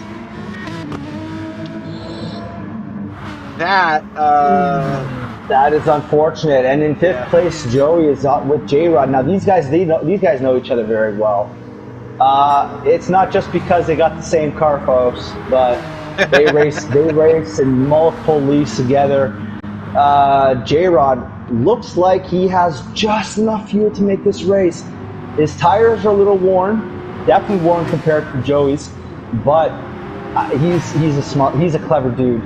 I think he's got something up his sleeve. He's not going to just sit here and yield, especially when he can see the podium position right in front of him. But now this is a real battle up ahead. Let's go up to Outlaw. We haven't seen Outlaw in quite a time. Remember, he came out the pits and he had about a 4-second lead on Crimson. He's put up a 20-second lead now. So let's just give him, a little bit of love here, as he's done a stellar job. Look at that, just 14s, 15, 14, 15, 16s. He's just put in stellar times. Yep. Meanwhile, Crimson has just been off the pace a little bit, and when I say off the pace, I don't mean off the race pace, but off of the super fast pace that Outlaw's been putting in. He's been putting in 17, 16, 18s. Looks like he went into the pits at lap 36 for some tires. Baylor's is about 12 seconds back from Crimson, and then from there on, this is the race. This is the race. Baylor's is not safe at all. He still has almost 2 full laps of racing to do, and these guys are eating him up. Yeah, barring any massive driving error or any mechanical or internet related issues, I don't want to say it, but it's 1-2 are 90%, let's say 90% in the bag. It's their race to lose unless something happens. As a racing driver, you look at those numbers and you're like, a freak of nature has to come by. Now look at this, that Kaiser Porsche up to 4th now. He is making it back up, and he is flying. His last lap, 2:14, 2:15. Oh, so that means J-Rod. J-Rod dropped 2 positions there because J-Rod was in 4th. Now Joey is in 4th in the Kaiser, and Supermex in the Spokane Transit Express is, or like he said in qualifying, the fastest express route in Japan is this Spokane Transit car that he is driving, has now come up to 5th place. Remember, at one point, Supermex had dropped back all the way down to 10th place. Because during those pit changes. So, this is what I mean. Sometimes you look at these positions, and it almost makes me want to, turn off the TV and walk away. But no. That is GT racing is like this. This is not Formula One, folks. This isn't you get into a position and fall asleep. No, there is hard battling all 41 laps. Heck, there was probably even battling on the safety lap. Because these guys are just so in tune. Let's not discount one thing, though. So, Outlaw just came across the line for the white flag. So he is on his final lap. He's 19 seconds in a good situation. Yeah, he's got nothing to worry about. Crimson, same thing in 2nd place. He's got nothing to worry about. So we've got the Urban Settlements AMG out front with the Rockwood Corvette in 2nd, the Baylor's Zips Corvettes in 3rd for a minute, but Joey is right there in that Kaiser Permanente Porsche to just take that Zip Zytron Corvette and move it back a spot. And I can see that happening. Baylor's tires are much older than Joey's are. So what happened there? It looks like there was some movement under the in the braking zone. Joey's probably going to give him back that position, but he can't give it back too abruptly because there are people coming. That was unfortunate. Definitely off the pace. Yeah, there was a little bit of movement in the braking zone, so I think Joey kind of stuck to a line and unfortunately wasn't aware of that movement. Now it looks like Baylor's has dropped back by some more people. Looks like Supermex and J-Rod have now made a move on Baylor's. So I'm gonna go to our first position because we have our leader about to come across the line here. Yep, and you do that while I'll continue with the battle reports, if you will. So Supermex is in 4th place. Less than half a second back is J-Rod in the yellow Porsche. J-Rod is about to go try and make a move here. And not too far behind is Baylor. Baylor's just falling, and that's the first. That is the first to cross the line. Now let's wait for the second of Crimson. And by the time you come to the battle, we might not know who exactly it is that's going to cross in 4th. Here comes Crimson coming across the line in 2nd. Great job. Joey rounding the last final corner with Supermex and J-Rod. J-Rod trying to go along the outside. Is he going to be able to do it? He's not. Oh, and Baylor's is on the inside. Oh, it looks like Baylor's is going to get it. Is it Baylor? And he does. Supermex. Baylor's so close. So J-Rod 6th, and 7th is Night Kid, Winkle, Trology, Kituation, and then Spider Team in 13th. V Grasso. Wow, what a race. Else. Unbelievable. Those last little bits. Woo. Oh my lord. That was something else. What a race. Pinch me, I feel like I'm dreaming. That was a race of a lifetime. Oh my Oh gosh, my that was lord. great. Well, I'm going to go run over to race direction here and just take a look at the official results, and there they are. So that's our victory to the UrbanSettlements.com AMG driven by RWB Outlaw. Congratulations there, sir. Right, and after this, Woo! Chris, let's just put up the race results so I can dive in and talk a little bit while you get a couple things sorted there, Chris. All right. So, just a quick little recap. Outlaw started on pole, finished in first place, 19 seconds ahead of Crimson in that Corvette. Now, Crimson, he had some pretty good pace. He was, he started, I believe, he started third? Fourth. No, he started third place, sorry. So Crimson had started in third place, and he had finished in second. It was a great race from Crimson in that Corvette. I think he's really been meshing with that Corvette. He found a lot of things over the week that really benefited towards race pace. And as you can see, during the qualifying, he didn't necessarily struggle, but he knew he could get into the 213s. He simply didn't, because him and his crew chief decided, let's focus more on the race, and it paid off. Joey in third, who started in fourth place. Also another stellar race. Joey went for a very unorthodox pit strategy. Sorry about that, folks. I just dropped my remote. Joey went for a very unorthodox pit strategy where he really prolonged his first two stints, so that way he could run quick, sharp, and fast double stints on the soft tires. Then we have in fourth place Supermex in that Spokane Transit livery. He did a great job in that AMG GT3 car. He was only 35 seconds back from the leader, but that doesn't tell the whole story. Remember, Supermex started on I believe he started on the hard tires, then he jumped up into onto the mediums, and then he really took those mediums for a very long time. At one point, he almost got swallowed up by 6 cars, but he managed to hold his composure and came out in fourth place.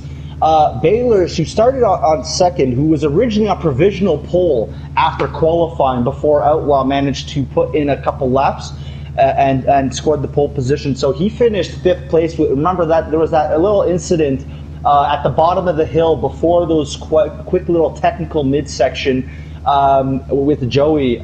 We'll see what happens there, if there's anything with race direction, but I don't think so. I think everybody, they probably raced really, really hard, and they're probably just going to shake hands. They might have a little bit of breathing to do before that happens. And that's okay. And then we have J-Rod finished in 6th place in that 911 Turbo. Venom in 7th in the Vanderbank Viper. RWB Jack, remember, was running close to the podium positions, and he spun out, dropped all the way down to, I believe, 13th place in that V12 Vantage, Aston Martin. But he still managed to crawl up to 8th place. That was a great showing. I mean, this guy, man, he had pace. He was basically in the top. He was in the top 5 positions almost all race. That was just unfortunate, you know. He just got a little, I don't know exactly what happened. I didn't see the replay. I'm not sure if you saw, Chris. I think you did. But then we have at 9th place, Night Kid. Night Kid had a great race. In 10th place, Winkle in the Mustang. Trology in the 458 Italia. And man, this kid, he's young, he's determined, and he wants to race. And despite having occasionally having to, I mean, he does a great job. He doesn't, you don't really notice it, but he does. He does. How do you say? Suppress a lot of the ticks that happen.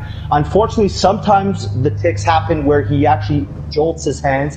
So there were a little bit of situations like that. Kittuation, the master tuner of RWB in the Mustang, unfortunately couldn't quite get that front end fixed.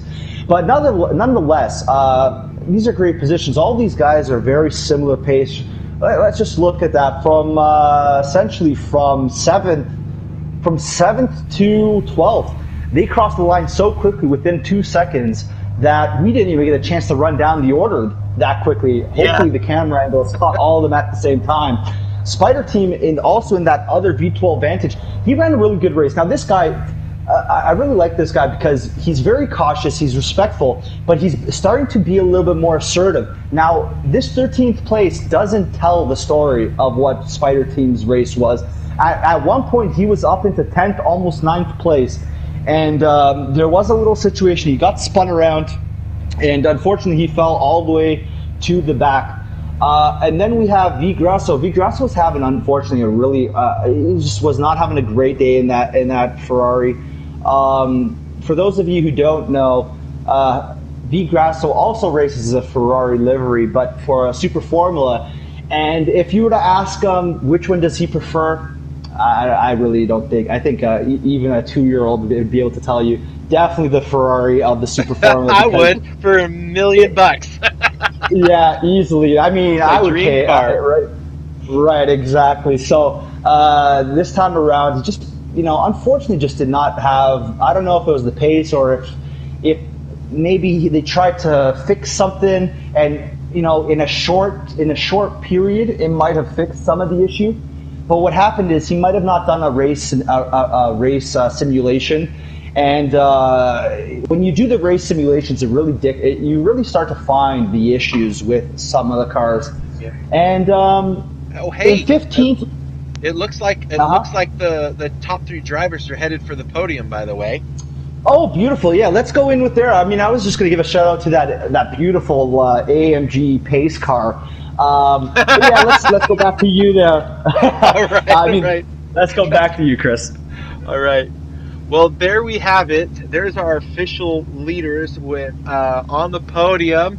I don't see the champagne flowing, but I'm sure they're doing it. So, our winner, RWB Outlaw, in the urbansettlements.com AMG.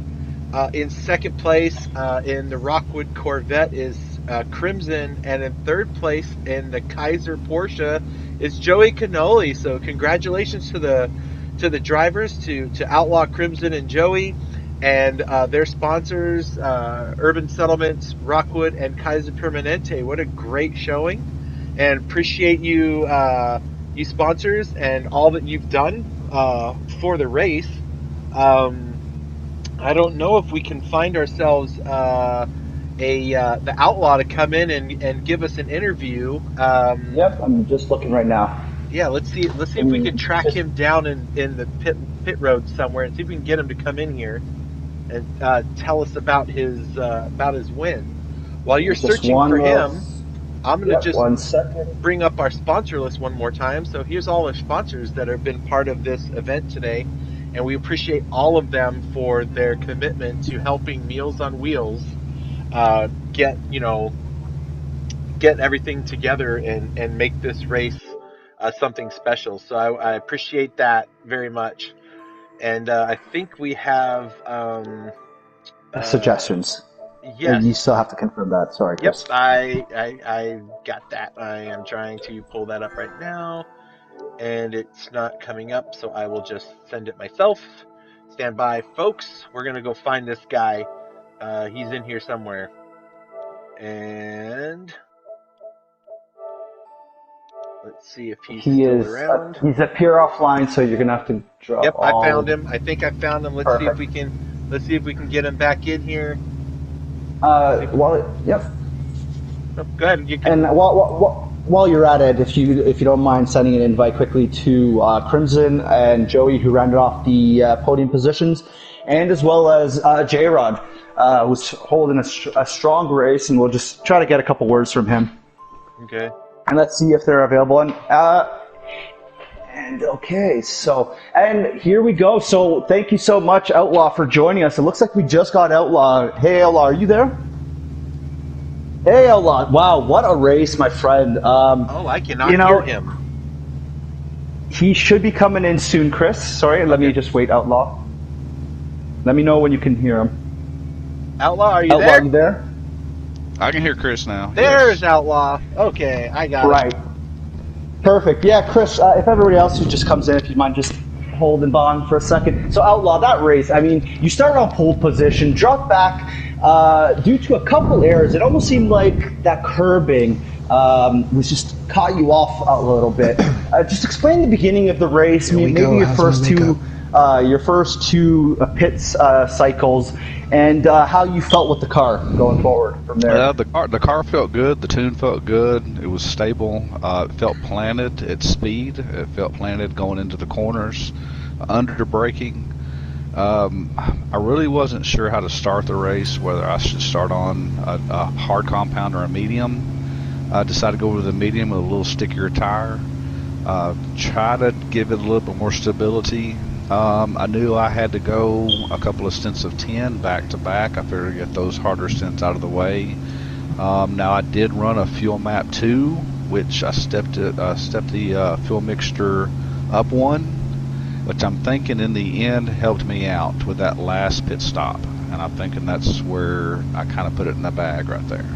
Yeah, because when I was watching, I mean, I saw you and Crimson were getting really close towards that last final stint, and Crimson went and dove right into the pits, and I thought, surely Outlaw's going to go into the pits with them, but you didn't. You decided to stay out there, put in a couple more laps at really fast paces. Do you feel like that was what kind of cemented it in a way? Well, it was clean air at that point for me. I saw him go in, which kind of surprised me a little bit, but the way he was pulling me on the straights, coming out of the corners, because he would just eat me up and pass me. There's nothing I could do at that point. I figured he was running fuel map 1 at that point, and I just kind of had to have the patience to hold off and know that, and later points in the race that I would get him in the pits, and that's kind of I think what's happened at that point. Well, congratulations, that pit strategy worked out. I want to congratulate yourself as well as Urban Settlement for the awesome race that you put on. Now, Crimson, hey, welcome. Congratulations on that second place, man. You were everywhere a bit, close to almost getting that victory. Tell me, how was that Rockwood Corvette feeling for you? And talk to us about a little bit of the battles that you were having, because you were anywhere battling between Joey Baylors as well as Outlaw. Tell us a little bit about the battles, and congratulations. Well, thank you there, Vasco. That Corvette felt wonderful. It was a monster, like Outlaw said, coming out of the turns. And especially in the beginning of the race, I mean, Outlaw, I'll be honest, he's giving me a headache there in the beginning, trying to pass him, and he just did a great job defending. And ultimately it came down to pit strategies. I think I messed mine up a little bit, but nonetheless, I mean, the battle with Outlaw was just grand, as well as the battle with the Joey Cannoli and Baylors. I mean, we raced hard, we raced clean, and I think I put on a heck of a show in my Rockwood Retirement Community Corvette. So no, it was a great race. I'm happy with second place. I'm happy with the tune. Just all around had a lot of fun.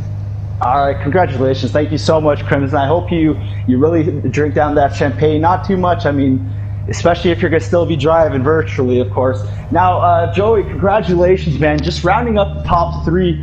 Now, man, the great thing about this track is that I feel like there's lots of space on, to battle, and lots of place for you to put your car and put a really good show on. Oh, Joey's not here. Sorry.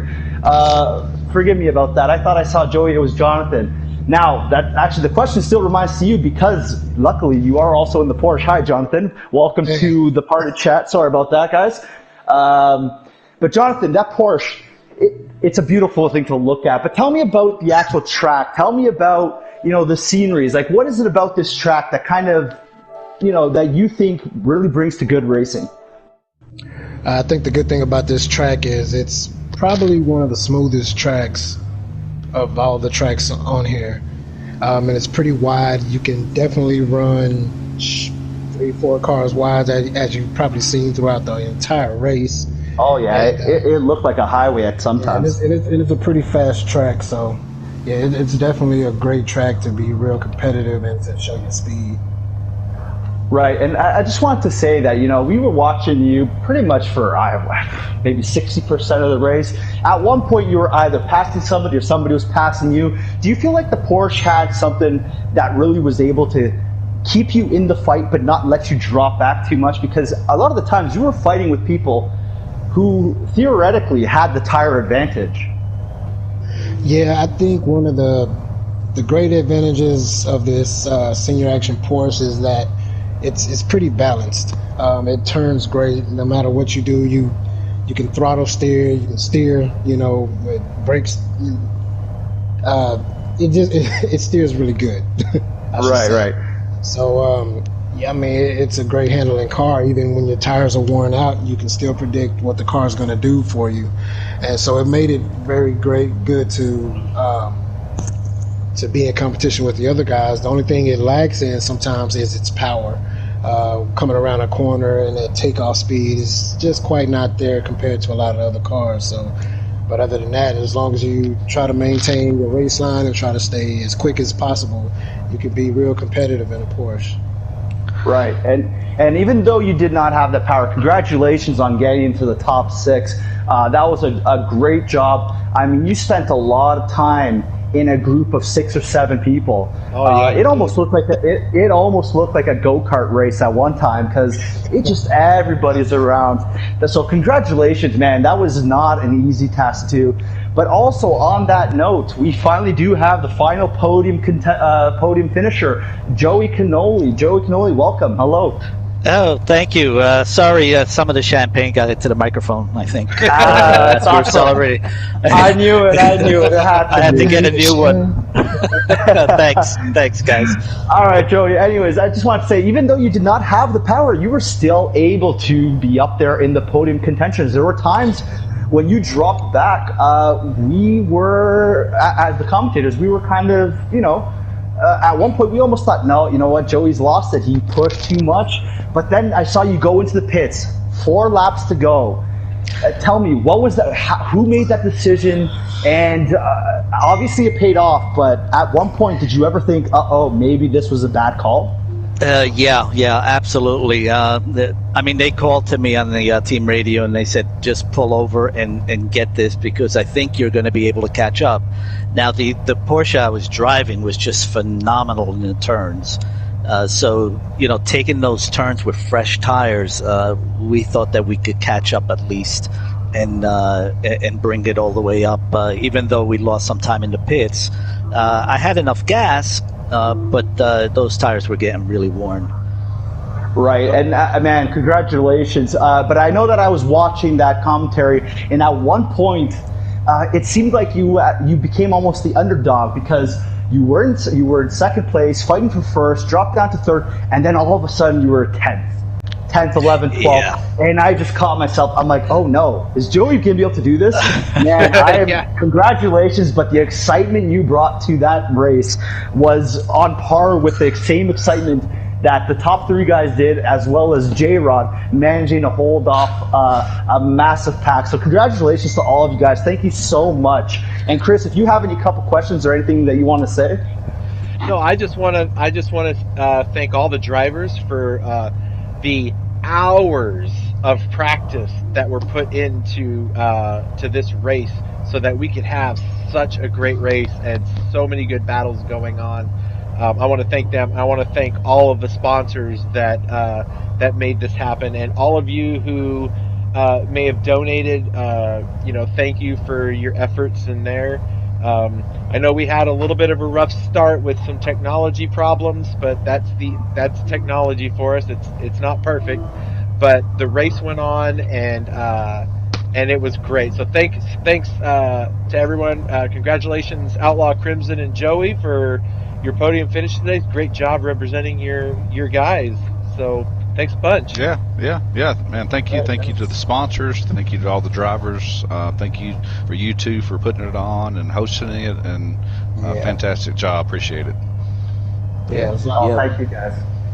All right. Well, thanks, guys. Thanks, everyone. Vasco, thank you, and what a race. So we're going to go ahead and call it a day for our race today. So I want to thank everybody once again for coming by, and remember rwbracing.com to donate. It's in the descriptions and on the links, and let's help these Meals on Wheels people have what they stand in need of. So yes, sir. Yes, sir. Agree. Yep. I agree. Yeah. So without further ado, we're gonna call it a night. Thanks, guys. Everyone, have a great day. Y'all have a good night too. Take care, everyone. Have fun, Thank you. bud. So long, man.